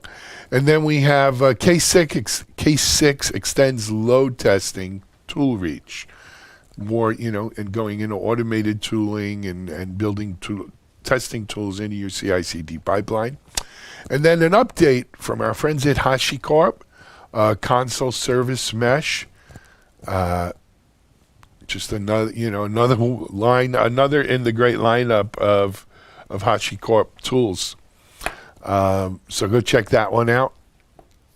And as I said, these are not that. There's a lot more on Security Boulevard, on Container Journal, on DevOps.com. Go check out some of the other new articles there. Check out any of these I've mentioned if of your interest to you. But that's what's news today on Friday, May 15th. All right. With that being said, happy to turn things over to our managing editor, Charlene O'Hanlon. Charlene has a guest today from Cumulus Networks, their CEO, Partho, I think, Mishra, and Charlene will take it away. This is Digital Anarchist. Hey, welcome back, everybody. This is Charlene O'Hanlon, Managing Editor at Media Ops, and I am here on TechStrong TV with Partho Mishra, who is the President and Chief Product Officer at Cumulus Networks. Partho, thank you so much for taking a few minutes and talking with me today. Really do appreciate it. Hey, Charlene, great to be here. First of all, congratulations on the acquisition by NVIDIA, and good stuff happening over there, huh? Yeah, thank you. I mean, we are fired up. We are excited. NVIDIA is an awesome company, goes without saying, but from an overall product development and strategy standpoint, we think that the combination of Cumulus Networks, software assets, and of course, kind of the overall Mellanox networking portfolio and what NVIDIA has been able to do in the data center, makes for a pretty powerful offering. And, we are very excited. Jensen kind of gave us a very inspirational walkthrough of all of the things that he has in mind for NVIDIA. So we're absolutely jazzed up and, looking to move forward. Well, that's great. That's great. Well, congratulations again. But aside from that, I did want to talk to you a little bit about how large hyperscale companies are kind of faring in this time of the COVID crisis and the work from home directives. I mean, we we know that these hyperscale companies such as Google and Microsoft, they're always working to make sure that their networks are up and running and working faster and efficient, even in the best of times. But now with the work from home directives in place, it kind of seems like with more people accessing information, there has been a dramatic increase in workloads. And so, I'm just kind of wondering if we're looking at, these companies, maybe they're viewing and not just them, but companies in general, this idea that they need to have faster, more efficient networks. Before that was kind of more of a digital transformation directive, but it was more of this is what you really should do to adopt a business transformation. But now it seems more like this is something you absolutely must do if you're going to survive as an organization. So, do I have that right? I mean, are we kind of seeing a more important emphasis on the networks having to move faster and be more efficient to be able to accommodate this increase in traffic? Yeah, absolutely. So, I'll maybe answer, two related questions, right? Mm-hmm. So the first one is it's absolutely very strategic for everyone now, simply because number one, there was no choice. Everyone suddenly had to start working from home. Mm-hmm. And I would say that, what a lot of enterprises are realizing now is that gosh, we've made the transition. Things are working pretty well. And there's benefits to be had. And especially with all the uncertainty around, how quickly we go back to work, will there be a second wave of infections and so forth? I think there's tremendous importance being provided to, hey, let's make sure that this infrastructure scales and works reliably for us going forward. Mm-hmm. So I would say there's widespread recognition of that, not just in large enterprise IT shops, but I mean, pretty much, all across society, right? But equally, I would say the second question that he asked is, how are the hyperscalers doing? And I would almost extend that question and say, how are we as a networking industry doing, right? I mean, I sit in my neighborhood here, and in my house, there's 4 adults who are working 12 hours a day. And, in my neighborhood, everyone's doing that. And I have to say that, on the whole, there's obviously some work that's had to be done. But I have to say that on the whole, the network infrastructure scaled really well. The access infrastructure, kind of the last mile access from our homes to, however we get onto the internet, to the access on-ramps, and especially the backend, because everyone's hitting the backend services for enterprise applications, but also for, think of Zoom, right? Think of all these, conferencing applications that all of a sudden are seeing, this massive usage. So, from what we see, these services are scaling pretty well. There's had to be some tuning, some rejiggering of, kind of addressing crucial bottlenecks. But on the whole, despite the dramatic increase in traffic, you must have seen some of the public numbers on the traffic on the large public cloud networks. I think everything's scaled and handled this upsurge in traffic pretty well.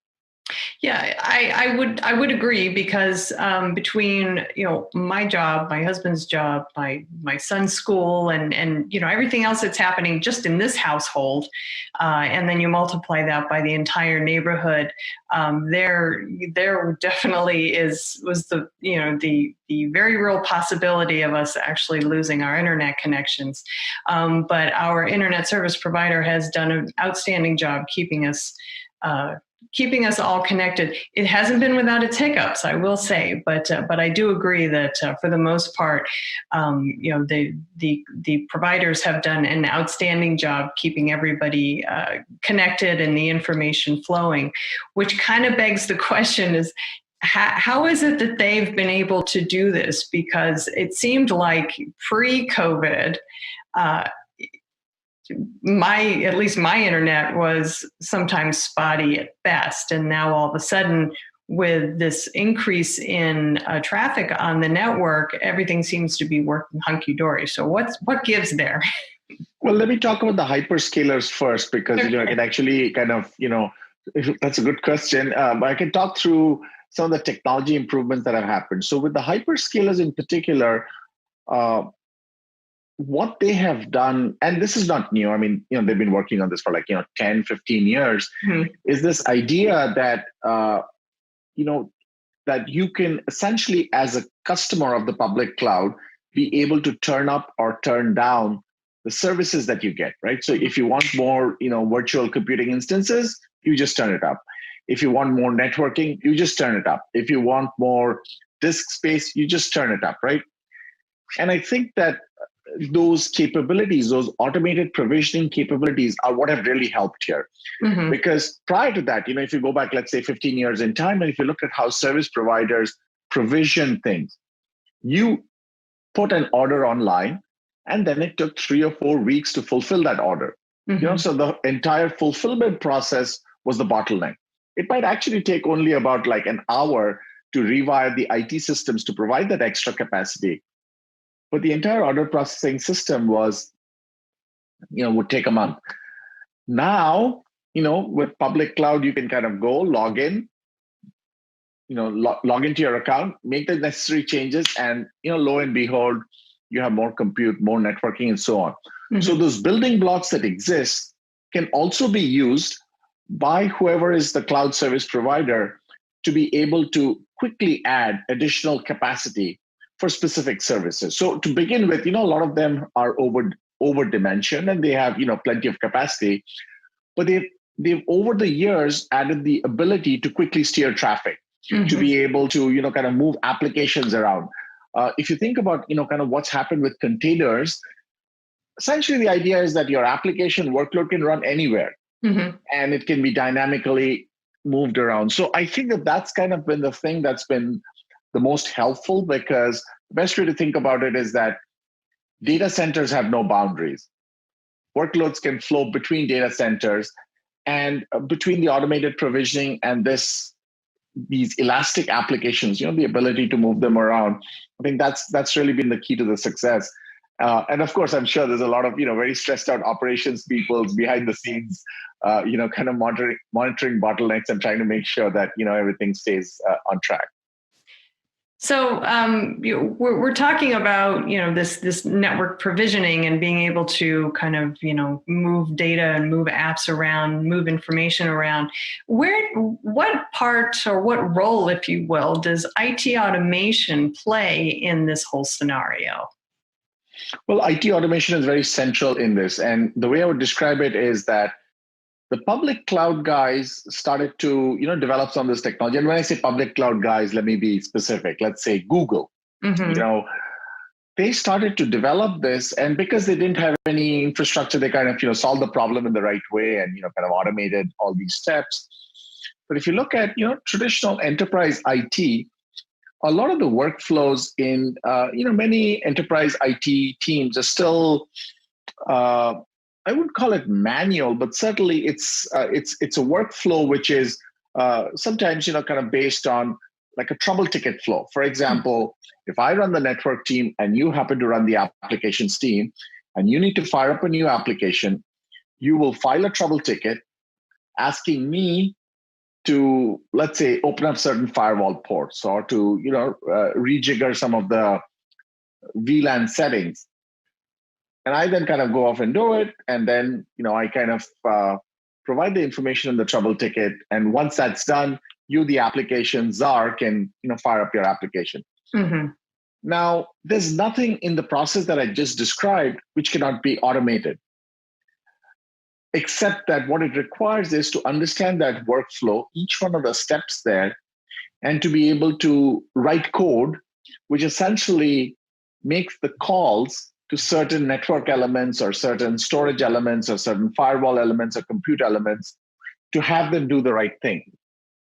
So what I would say is what you're seeing is over the last 4 or 5 years, through the work that companies like Cumulus have been doing, that capability which only existed in the public cloud, organizations which had 20,000 software engineers writing highly sophisticated code to orchestrate all of their stuff. Well, guess what? We've kind of made it available to the masses. So in a way, that's what's been happening. And to be fair to enterprise IT teams, they're very capable. They are, they have top-notch people. They just don't have as many developers. They might have 5 people running the network IT team and 5 people running servers. And so they don't have the bandwidth. And so what they're looking for is tools and technologies that are more, let's call it shrink wrap, that they can then, easily customize to their needs. All right, that makes sense. So do you think that because of what we've seen over the last 8 weeks or so, and this increase in demand for for bandwidth and for speed and reliability in our connections, especially as we're kind of moving, seems like, toward a semi-permanent, if not permanent, work from home strategy. Do you think we're going to be seeing even maybe faster transformational efforts by these hyperscalers and even enterprise companies to transform their networks to be even faster and more reliable and offer the reliability that a work from home workforce needs? Yeah, I think so. So let me kind of dissect that down into kind of what's required. Sure. So the first part of it is that because people are working from home, this traditional workflow that I described with trouble tickets and logging into systems and so forth, right? I mean, inherently that's a little more clunky.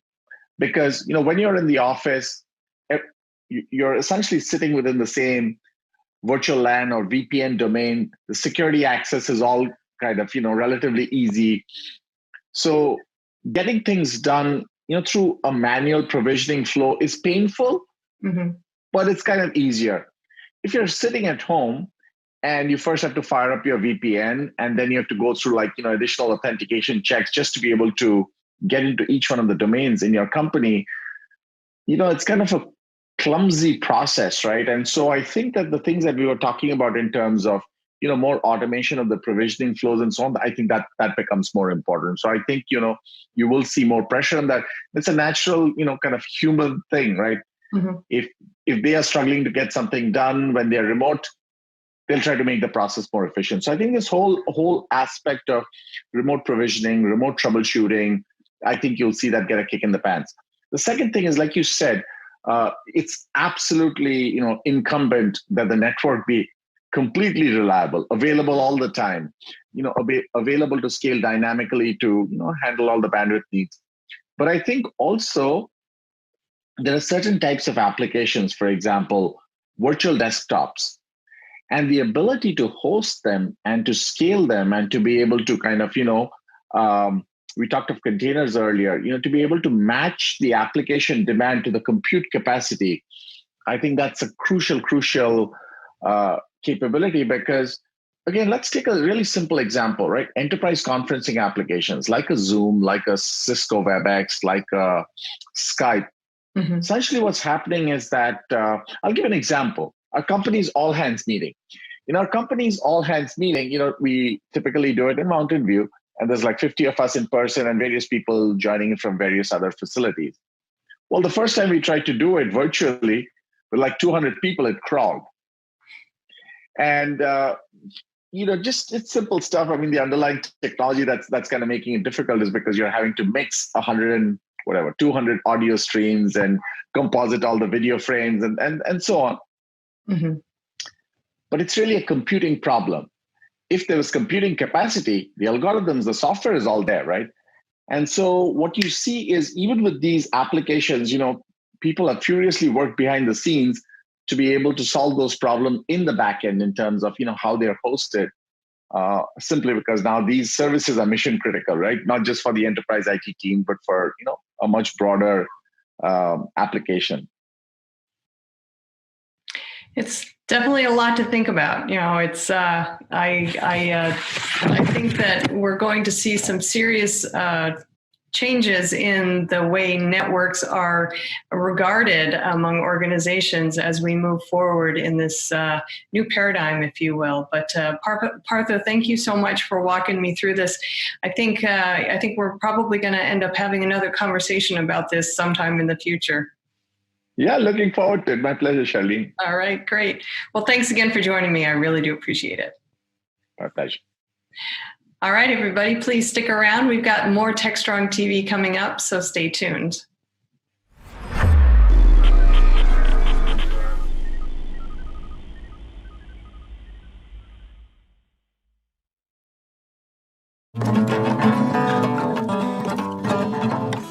Elsa, you're all over the place.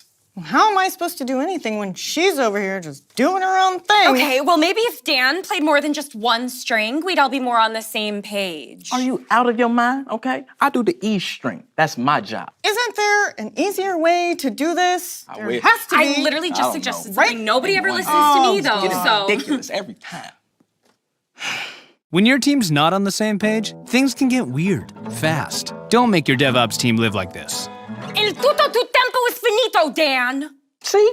It's like we're not speaking the same language. I'm out.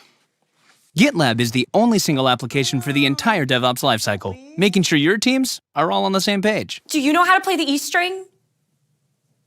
I can learn. Hey, thanks very much, Charlene. Well, after Charlene, this is time of the day we go to the Analyst Corner with Mitchell Ashley, CEO and founder of Accelerated Strategies Group. Mitchell, take it away. Welcome to Analyst Corner. It's Friday. We're going to be talking about our Flash Poll we've been doing this week. This week, we're focusing on software delivery management. Some of the information around what kinds of things are people doing to try to measure progress. And one of the things we checked in on was, what kinds of change failure metrics do you track or do you measure? That's how we phrased the question this week. Now, our answers weren't too far off from being anything surprising. I don't know that we, have any great news to launch or to announce today, but I think it confirms two things for me. And I think why it does that is because of the top two answers. The top answer was, we don't measure any of the metrics that we asked about. Defects that are found in production, mean time between failure, between recovery, deployment failures, etc. So if we aren't measuring failures, how do we know how to fix them? I doubt we're not measuring because we're super good at it. Could happen, usually not the case. There's the expression, you are what you measure, kind of like you are what you eat, or you do what you measure, or you value what you measure. So I think that's kind of interesting, telling to me that, over a third, just a little over a third of the respondents said that, it's none of the above. And I doubt it's some other esoteric metric that's more important. Now, the second answer was build failures. Makes total sense, right? What do developers care about, right? Build didn't work, build failed, you check something in, go fix it, just stop the assembly line. One of the first places in the assembly line, the software delivery assembly line, that you'll see issues, at least one of the early first ones. So the other things going to come in after that were defects caught in production, deployment failures, etc. But they were pretty low. Those were compared to build failures, which is 23%, much less. Now, keep in mind the way we answered this question, I'm not sure that 23% is really representative of only 23% of the people measure that. It was a combination of what are sort of your top priorities, what you're looking at, and how you measure your change failures. So all that said, let's step back for a moment and talk about metrics and why they're important. Pretty general topic. I mean, again, if you are what you measure, you value what you measure, you'll improve what you measure. This kind of goes back to the total quality management idea. Now, I learned about TQM in the 90s, and it was kind of still during the Deming days and some of the awards that went with that and the populated around that, the FIT discipline and learning organization, some of those things, which was still all are great kind of things to have in your background that still apply today. And of course, the resurgence of continuous learning or continuous improvement also harkens back to those things as well. So one of the things I would encourage us to think about of failure metrics, of change failure metrics, is what impact did they have on our customers and on the organization. So where they occurred is kind of how the typical metrics are put together: build failures, deployment failures, in production, rollbacks, mean time, etc. But what did they affect? Did it matter that we had a high or a low mean time between failure if it didn't affect something that's extremely important? Right? It's sort of, in a way, we're asking part of the right question, but not all of the right question. So I think what we need is a shift in our metrics, a shift in our measurement, to always be thinking about the end impact and the impact that it has on the value of what the business does, what it delivers to the customer, whether that's internal or external, and the impact of the experience on the customer. If service is down, the website's down, the mobile app won't talk to the back end, whatever, people can't use what you provide, that's a big deal. That's a mean time between failure I want to know about. If it's, we're going to get a delay in running this process, but it's still going to happen within the overall time frame of when we need to provide information to the customer or analytics to a department or whatever it might be. It's important, but it's not the same as something that affects the value of what we provide to really the end user, the end product, the end customer, the end entity that's paying for that value. So let's think about that as we talk about software delivery management and what are the best ways to improve it. This all falls under a category I would describe as IT measuring itself, but not measuring the value to the business, the value to the customer. And that's what we need to do around our planning, our goals, our metrics, is align those to things that make a difference to the people who write the check, the people who use the service, the people who are trying to get work done or use what we produce as part of their life, a part of their business, a part of their process. And that's why we're here, ultimately, to do that. That doesn't have to be that exact measure every time. It may be a line of sight to get there. Well, meantime between failure, well, how many of those now affect customers? How many of those affect customer in a serious way? Potentially, we're going to lose a customer because that happened. That's the kind of metrics we want to move towards. And whether you call that value stream management or software delivery management, I call it business. That's what we're here for, is to serve the customer. And the reason why we're passionate about delivering what we do, it's not just delivering software, it's delivering software that brings value to people and people in businesses and consumers. So thanks for listening for this week and following along. We had some great interviews, and also we have some really great interviews coming up next week. I hope you'll tune in again to Analyst Corner, and be sure to take our software delivery management questionnaire, our research that we have ongoing at acceleratedsurvey.com. And of course, you can schedule a 30-minute free analyst inquiry with Accelerated Strategies Analyst. You can do that by going to our homepage, our webpage, accelst.com. And when you scroll down to the team, you'll see folks on the team, and we now have the ability directly from there to go to each individual and say, I'd like to schedule time with Sanjay Sharma or Gary Groover or Bob Russellman or Mitch Ashley or Mark Hornbeek or any number of folks that we have, of course, on the team. We're all available to do that. We look forward to talking with you. Well, I hope that you've had a good week. It's certainly been another interesting one to be a part of in many ways. And as things are starting to open up, we'll see how that changes how we interact in our business and our lives and maybe with each other. So thank you for following along and being part of Analyst Corner. We look forward to doing this again with you next week. So be well, be safe, and be careful out there. Hey everyone, Alan Schimmel, CEO, founder of MediaOps here. I want to personally invite you to join us on June 4th for 12 hours strong of TechStrong. TechStrong Con is our conference that we're putting together. The tech industry is so built, and it was such an integral piece of our existence and identity of going to so many conferences, communicating, collaborating, networking, seeing your friends in the industries, your peers. And, just because we can't get together in person anymore, we can certainly do it virtually. We've been doing virtual events at MediaOps for 2 years. We think we've got them down. It's, it's a really immersive experience. But what I'm really excited about with TechStrong is, my friend John Willis, my partner in Digital Anarchist, John's put together an amazing lineup of speakers. I think unlike any you've seen at a virtual DevOps, cloud native, DevSecOps, or cybersecurity related conference before. Check it out. Go to techstrongcon.com. Registration, attendance is free, but space is limited. We hope to see you there. It's 12 hours all day, June 4th.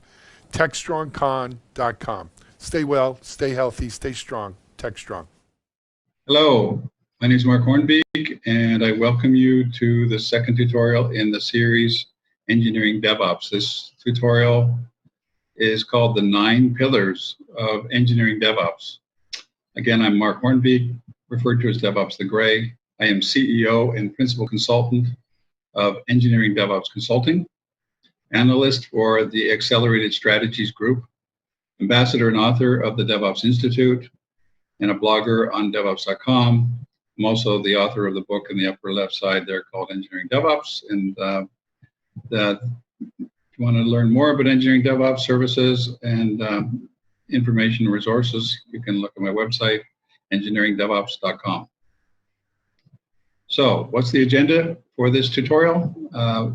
What are the 9 pillars of engineering DevOps? Why are they important to engineering DevOps? And what are some of the engineering practices for each pillar? By the way, there is a white paper for each of these tutorials available on my website. You're welcome to go there and download a free copy. In this case, it's called, of course, the 9 Pillars of Engineering DevOps. So what do I mean when I say a pillar of DevOps? A pillar is a major immovable structure part of DevOps. Much like a pillar in a building that helps hold up a structure, a DevOps pillar represents something that's permanent, part of every well-engineered DevOps. If you are doing DevOps properly, you're going to find each of these pillars and part of them and explicit considerations for each of them.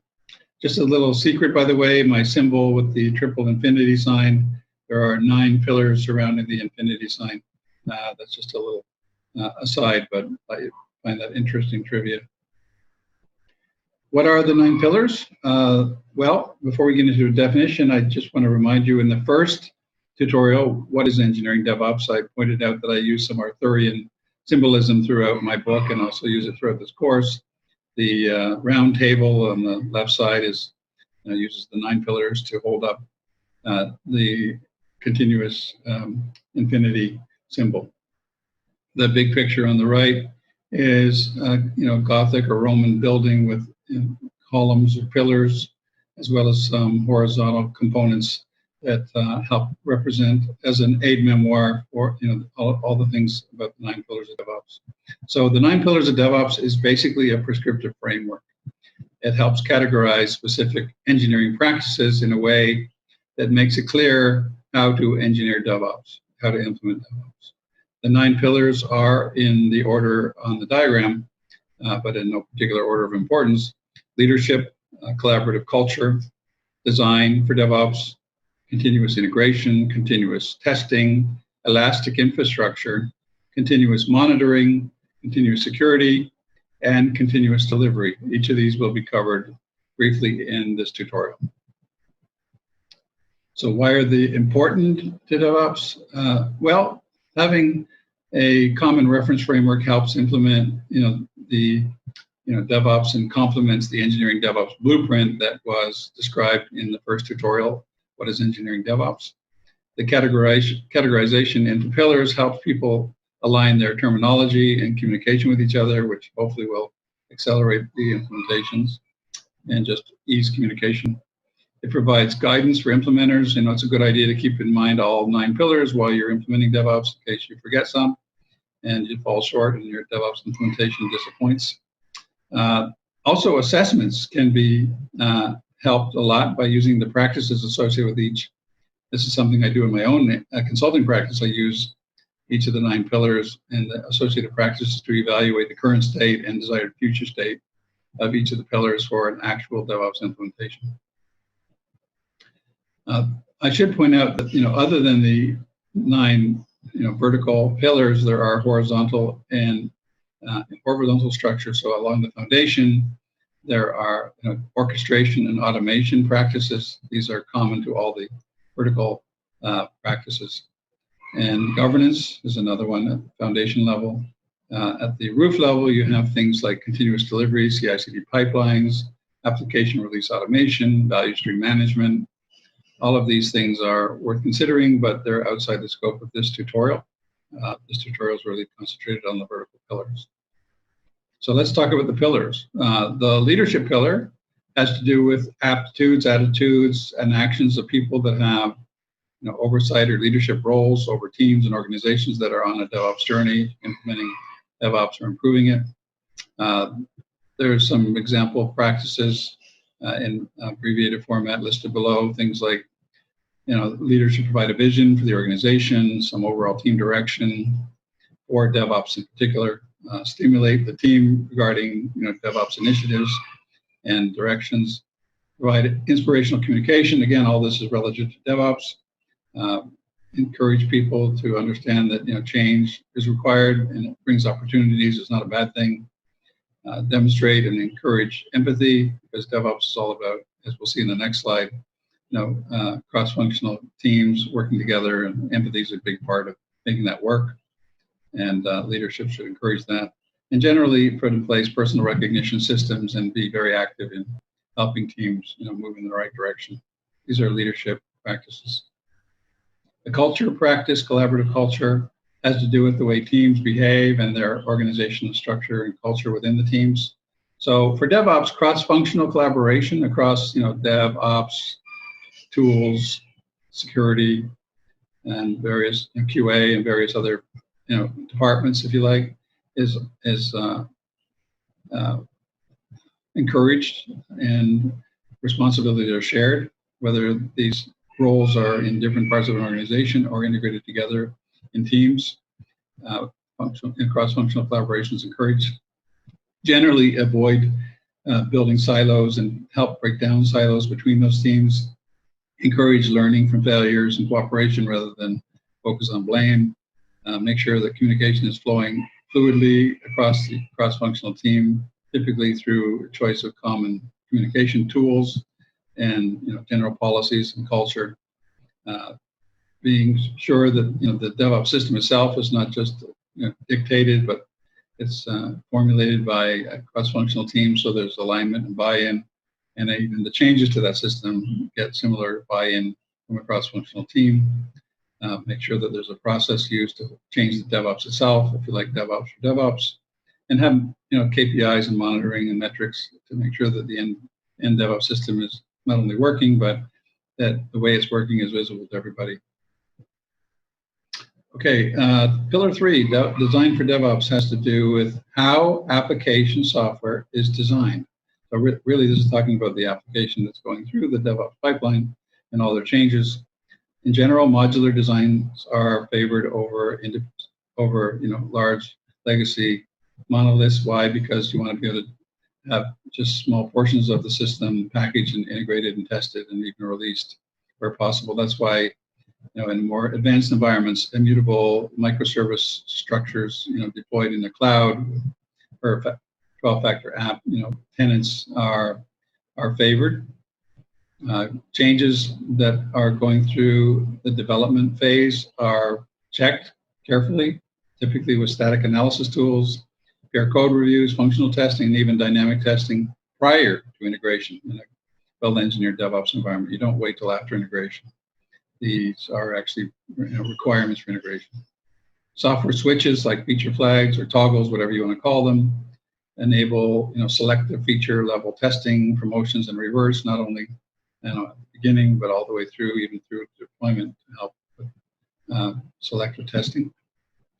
Automated test cases are checked into the integration branch at the same time that the code changes are checked in. So to make sure that you have tests that are available along with the code, and that they're available and tested in an environment that is similar to a production environment as much as possible, so you don't have problems creeping in later. Require you to go back and revisit that like the old waterfall model used to do. Developers commit their code changes to Trunk or the integration branch at least once per day. So these are just examples of design for DevOps pillar practices. Continuous integration, pillar 4. So continuous integration has to do with changes to software code and build artifacts that are compiled, assembled, and otherwise packaged into executable artifacts for the application release. Software version management systems are used throughout to manage source code, artifact repository systems for code changes. Software version management is also applied to the pipeline tools and infrastructure configurations and tests as well. Single trunk or integration branches of the code are favored over having multiple trunk branches for each application or at each microservice or component. Release branches are started off typically to support a release update. Commits are triggered automatically to do the merges, the builds, and verification tests of any build. Resources for the builds and the tests associated with them, for that matter, are available on demand and never block build. This talks to the elastic infrastructure aspect of the infrastructure. Incremental builds are completed in less than an hour, typically in a well-engineered DevOps environment. Okay, my favorite pillar is continuous testing. It has to do with how tests are used to assess software code. The word assessment I tend to use rather than testing often because I think it's a more generic point for continuous quality. So testing the code and all the artifacts associated with that code that are built, make sure they meet requirements before they're deemed ready for release. So in this case, continuous testing starts at development with a lot of pre-flight testing prior to integration. It includes unit testing, functional regression testing, which are created and integrated into the trunk branch at the same time the code is. Release regression tests are automated, as typically 85% or better is a good ballpark milestone. or goal. Release performance tests are also included, just to verify that no degradations are included, and these are very important to automate. It's hard to get precision and accuracy on performance variations unless you have a solid, well-controlled performance test environment. Tests are automatically orchestrated. In other words, the environment for testing is set up and released according to the requirements of a particular change. Deployment methods are controlled.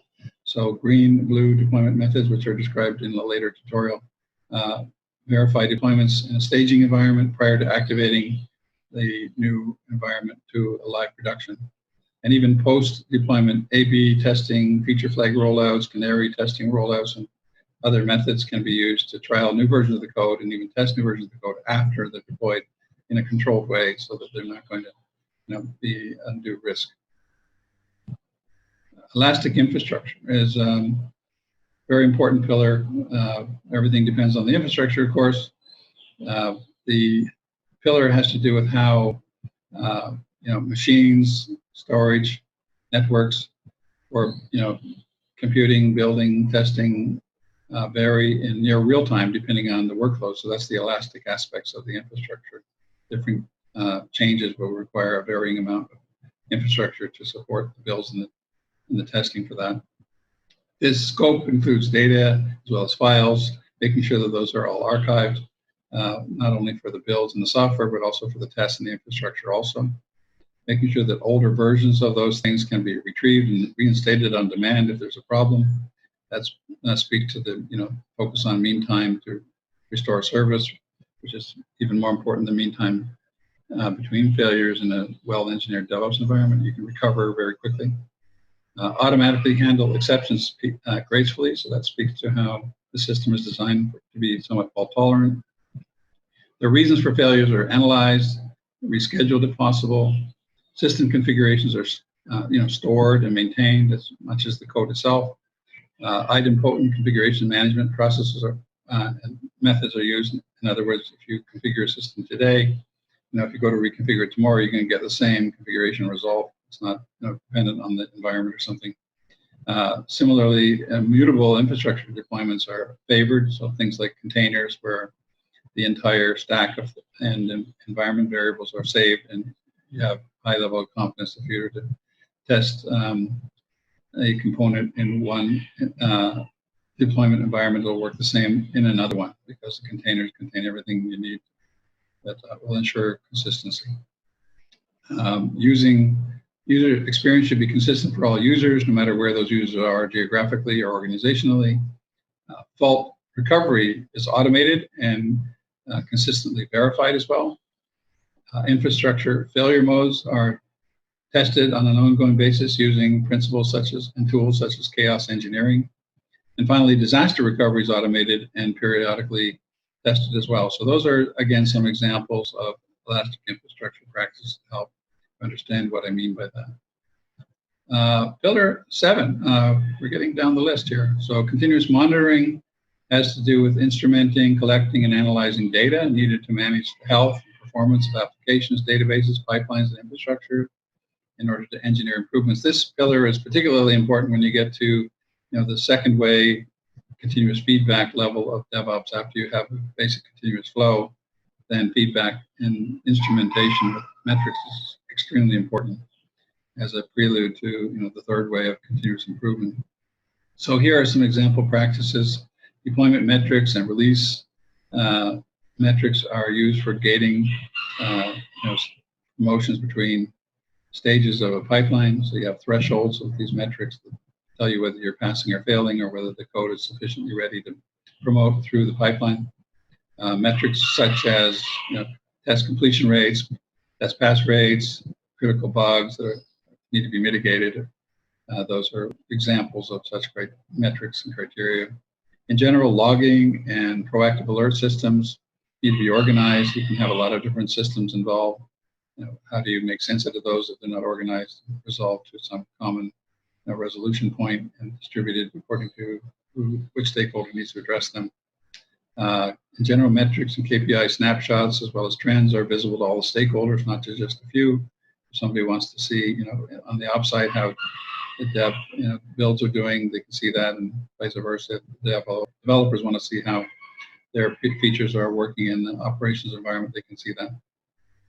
In general, infrastructure metrics also include availability. That's really important because of the mean time to restore concept of DevOps. Process analytics. This is more of an advanced example of a practice, but they're helping to determine improvements for the DevOps processes themselves. In general, once you get to the third way of DevOps, continuous improvement, then you start looking at things like predictive analytics to dynamically adjust the DevOps pipeline configuration itself and optimize it further. Okay, pillar 8, in no particular order, but the continuous security pillar is part of what is often referred to as DevSecOps or rugged DevOps. I just lump all that together as continuous security. It has to do with practices for integrating security for applications and databases and pipelines and infrastructure. So basically all things DevOps into the continuous delivery pipeline itself. In this case, developers are trained and they are responsible for security of what they're doing. They work collaboratively with security teams, but basically they take responsibility. Security assurance is automated as much as possible, and there are practices for monitoring security events and security vulnerabilities and priorities. The security platforms offer APIs, in other words, the tools that are used for testing security have application program interfaces to automate the integration of those tools into the pipeline. Software version management practices are used for software and scripts and templates and blueprints. Immutable infrastructures are preferred for security because basically are locking down the environment, not changing it after you test it the first time. Security controls are automated so they don't impede the agility, so you don't have some big wait point where people are checking for security. Tools are integrated into the pipeline, and source code is only accessible by trusted users and credentials using different methods. These are, again, just some examples of new security practices to help you understand what it is. Finally, continuous deliveries, CD. The continuous delivery pillar refers to practices for preparing release artifacts for deployment. I do distinguish deployment and delivery, but I lump them under the same pillar.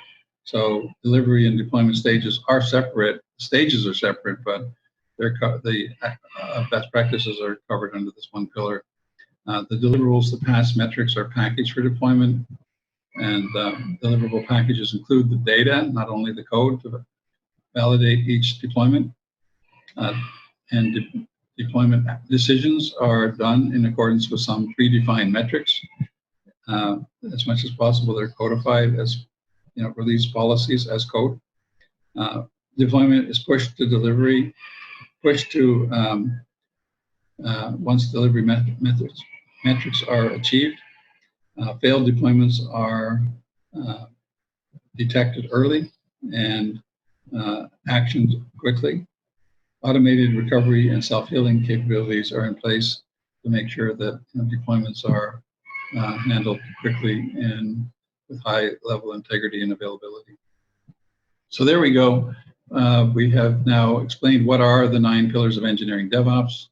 And just as a recap, the 9 pillars is a prescriptive framework that I use in my book, Engineering DevOps. It categorizes specific engineering practices in a way that makes it very clear that, how to engineer DevOps in a successful DevOps implementation. To recap again, the 9 pillars are leadership, collaborative culture, design for DevOps, continuous integration, continuous testing, elastic infrastructure, continuous monitoring, continuous security, and continuous delivery. So that's the tutorial for today. And I encourage you, if you want to learn more, you can contact me at mhornbeek@engineeringdevops.com or on my LinkedIn address there, or on my webpage, engineeringdevops.com. You can download a free copy of the associated white paper in the documents page of my website, or get a copy of my book from mybook.to/engineeringdevops. Thank you again for your attention, and I hope you found this tutorial useful. Look forward to the next one. Thank you. Right now, software is more important than ever. It is powering the online services enabling teams to connect, collaborate, and work remotely, and allowing innovation to continue to get to market rapidly. CloudBees offers software delivery automation solutions to support all remote teams, and you can use the best-in-class tools you need to get the job done. CloudBees helps you build stuff that matters. Visit cloudbees.com to learn more. Okay, so we've moved the working from home fitness towards the end of our show today, figuring you get that out of the way. Maybe now you have time to put on your sneakers, put aside the work, and spend a couple minutes exercising your body. We're really lucky to have Jeremy on our team here, and he's kind enough to come in and tape these or record these working from home fitness videos. Here's the latest from Jeremy. So enjoy, get healthy.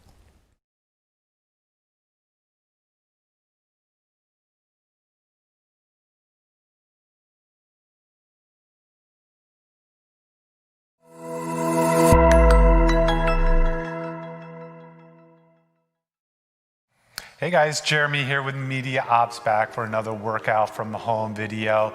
So this is another video. If you're interested in seeing some of the previous workouts that we've done, you could go back and check those out on TechStrong.tv. You could also find them on Roku, Amazon Fire, as well as Apple TV. So what we're doing with this series is we're taking items that you can find in basically every household.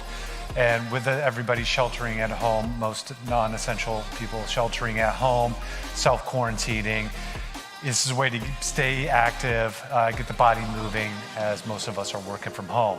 And so we're gonna get started today, first of all, with a warm-up. So with our warm-up, we're gonna go 20 to 30 seconds on each of these warm-up exercises. We'll go into lunges, quad stretches, arm circles, alternating toe touches, and squat with rotation, because we want to make sure we're nice and warm before we're doing any more physical activities.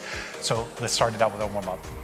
Okay guys, we're going to start out first with our alternating lunges. So we're going to take a nice wide step and drop that back knee down. So we're going to go alternating with our lunges. Nice wide steps. Good, we're going to warm up those legs. Get those hamstrings, glutes, as well as your quads, all fired up. Get ready to do some work. Start out nice and slow, get deep into that stretch. Again, if you can't drop that back knee down quite as far, that's okay. Take it down. For your range of motions, everybody's gonna be a little bit different. I'll go one more on each side, finish it off. Good, and now we're gonna bring it up into a quad stretch. We're gonna grab our left foot, pull it up. Now, of course, if you don't have the balance to stand straight, you can always grab a wall, grab a chair, help balance yourself out a little bit. Good, we're gonna hold each one for about 7 to 10 seconds. Good, work on our balance a little bit as well. Good, nice static stretch here.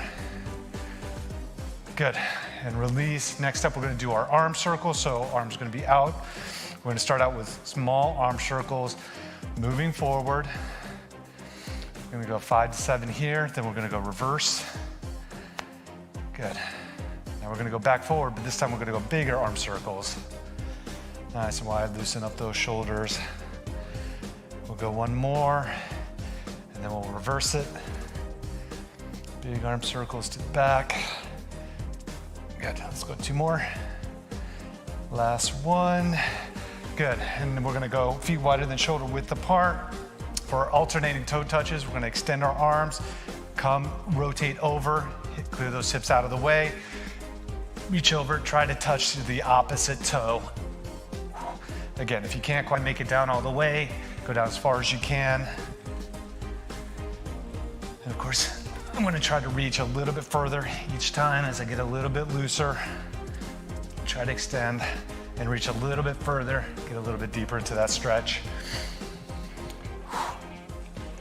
Keeping my legs nice and straight so I get a good hamstring stretch as I turn and rotate. Good. We're going to finish it off with our squats into rotation. So as always with our squats, we want to keep the weight back on our heels, pushing our hips back, taking it down just like you're going into sit into a chair. So we're going to squat, come up, and rotate. Squat and rotate. Good. Get that back nice and loose. Especially going to feel this right along your shoulder blade here. Get a good stretch. Good. We'll go one more each side. Good. All right, guys, now that we're warmed up, let's jump into the workout. Okay, guys, so for today's workout, for those of you that have been following, have seen the previous episodes, this is going to look a little bit familiar. So what we're going to do today is a hybrid workout. So we're going to go 3 to 4 rounds, 10, 12 to 15 reps. So for my beginners, we're going to be doing 10 for my beginners, 12 for my intermediate, and then 15 for my more advanced. So we're going to bring back our backpack, our water jugs, and our chair from previous episodes. So what we're going to do is we've got 3 supersets, right? We have 2 exercises with the backpack, 2 with the jug, and then 2 with the chairs. So we're going to do each superset 3 to 4 times before we move on to the next superset. So for example, with my backpack, I'm going to do my 1-arm row into my squat, back to my 1-arm row, squat, repeat 3 to 4 rounds. So let's get into it. All right, guys, for our first superset, we're going to load our backpack up. You can put books and really anything of weight into the backpack. All right, we're going to take a nice solid surface like a table and do our 1-arm rows. Okay, we're going to go 10, 12, or 15 on each side. Good. Keep that elbow nice and tight. As you see, I'm trying to get that elbow past my back, get full extension. Nice and slow. Don't let it drop. You want to maintain control the entire time. Good. Got one more on this side. Good. Now I'm going to move it over to the other side. I'm going to stagger back. Now notice the side that I'm rowing on, that's the foot that's back, that I've cleared out of the way. So now I'm going to work on the other side. Again, keep that elbow nice and tight to the body. Slow and controlled. I'm going to work that upper back. Good. We'll go 2 more. And good. Now we're going to move it right into our squats. So we're going to load that weight up onto our back and take it down into our squats. Good. Try to touch those elbows with your knees. Make sure you're getting down as far as you can. Again, if you can't quite make it down that far, that's fine. Good. Now with the weight on your back, you don't want it to lean too far forward or have you pull back. So you have to tighten up that core. Good. We've got 2 more to go here. Last one. And good. And because this is a superset, we're going to do 3 to 4 rounds. I'm going to go right back into my 1-arm rows because what we're doing is called active rest. So we're going to work our upper body, work our back with the rows. Then we can move right into our squats, pretty much back into our rows because while I'm working my lower body, my upper body is resting. Okay, let's move it on to the water jugs. All right, guys, we're going to go with our curls. Grab those water jugs. This is essentially what's called a hammer curl. So your palms are facing each other. Good. Those elbows are nice and tight to the body. I don't want to see any swinging. Don't want to use momentum.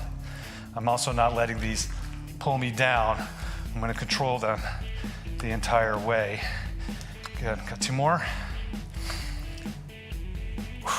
Good. I'm going to work my shoulders by doing my lateral raises. Bring them out to the side. Let me turn this way so you guys can see. So when I come up, I want my hand slightly in front of my elbow slightly in front of my shoulder. That way I'm in good position. I'm not gonna hurt my shoulder doing these. Again, nice and slow. Make sure it's controlled. Got 2 more. And last one. Good. So again, I'm going to superset the curls with the lateral raises, go 3 to 4 rounds there. Moving on to my chair, I'm going to start it out with my dips. So again, sit to the front of the chair, all right, your hands down by your hips. What I'm going to do, step my feet out. Now I'm carrying all my weight, in my arms. So slowly lower and extend. Working the tricep, which is basically the back of your arm. Good. Try to get as low as you can on that. Good. We'll go 2 more. Good. Bring yourself back onto the chair. Shake our arm out, get a little bit of blood flow going, and we're gonna go right into our push-ups. So with my push-ups, I wanna make sure my hands are about chest high. So when I come down, I wanna be mid-chest here. So slowly lower and extend.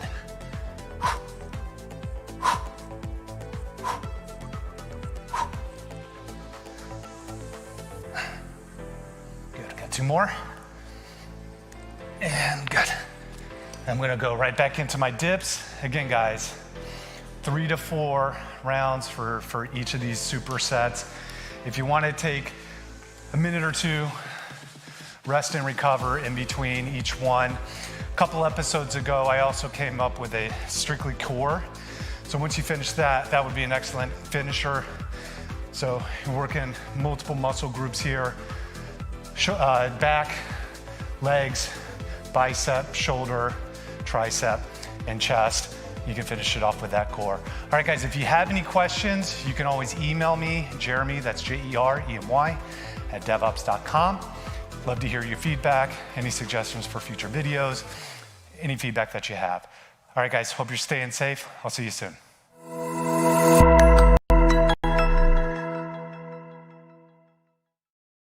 With the COVID-19 pandemic, it is important to protect yourself and others from spreading the virus. Prevention and personal safety is key. Here are the top ways you can protect yourself and others. Wash your hands often with soap and water for at least 20 seconds. Avoid touching your face. Practice social distancing and avoid high-risk potential people. If you are showing symptoms, stay at home. If you must go out, wear a face mask.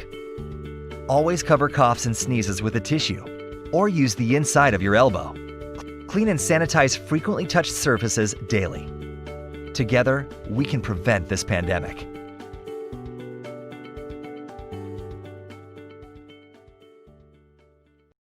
That is going to put a wrap on episode 35 for today, May 15th. Hey, I hope you have a great weekend. If things are opening up near where you are, get out, enjoy some fresh air. But you know what? Still practice social distancing. Do what you need to do to stay healthy. Because at the end of the day, that's what it's about. So stay healthy, stay well, stay strong, stay TechStrong. This is Alan Schimmel. We'll see you on Monday.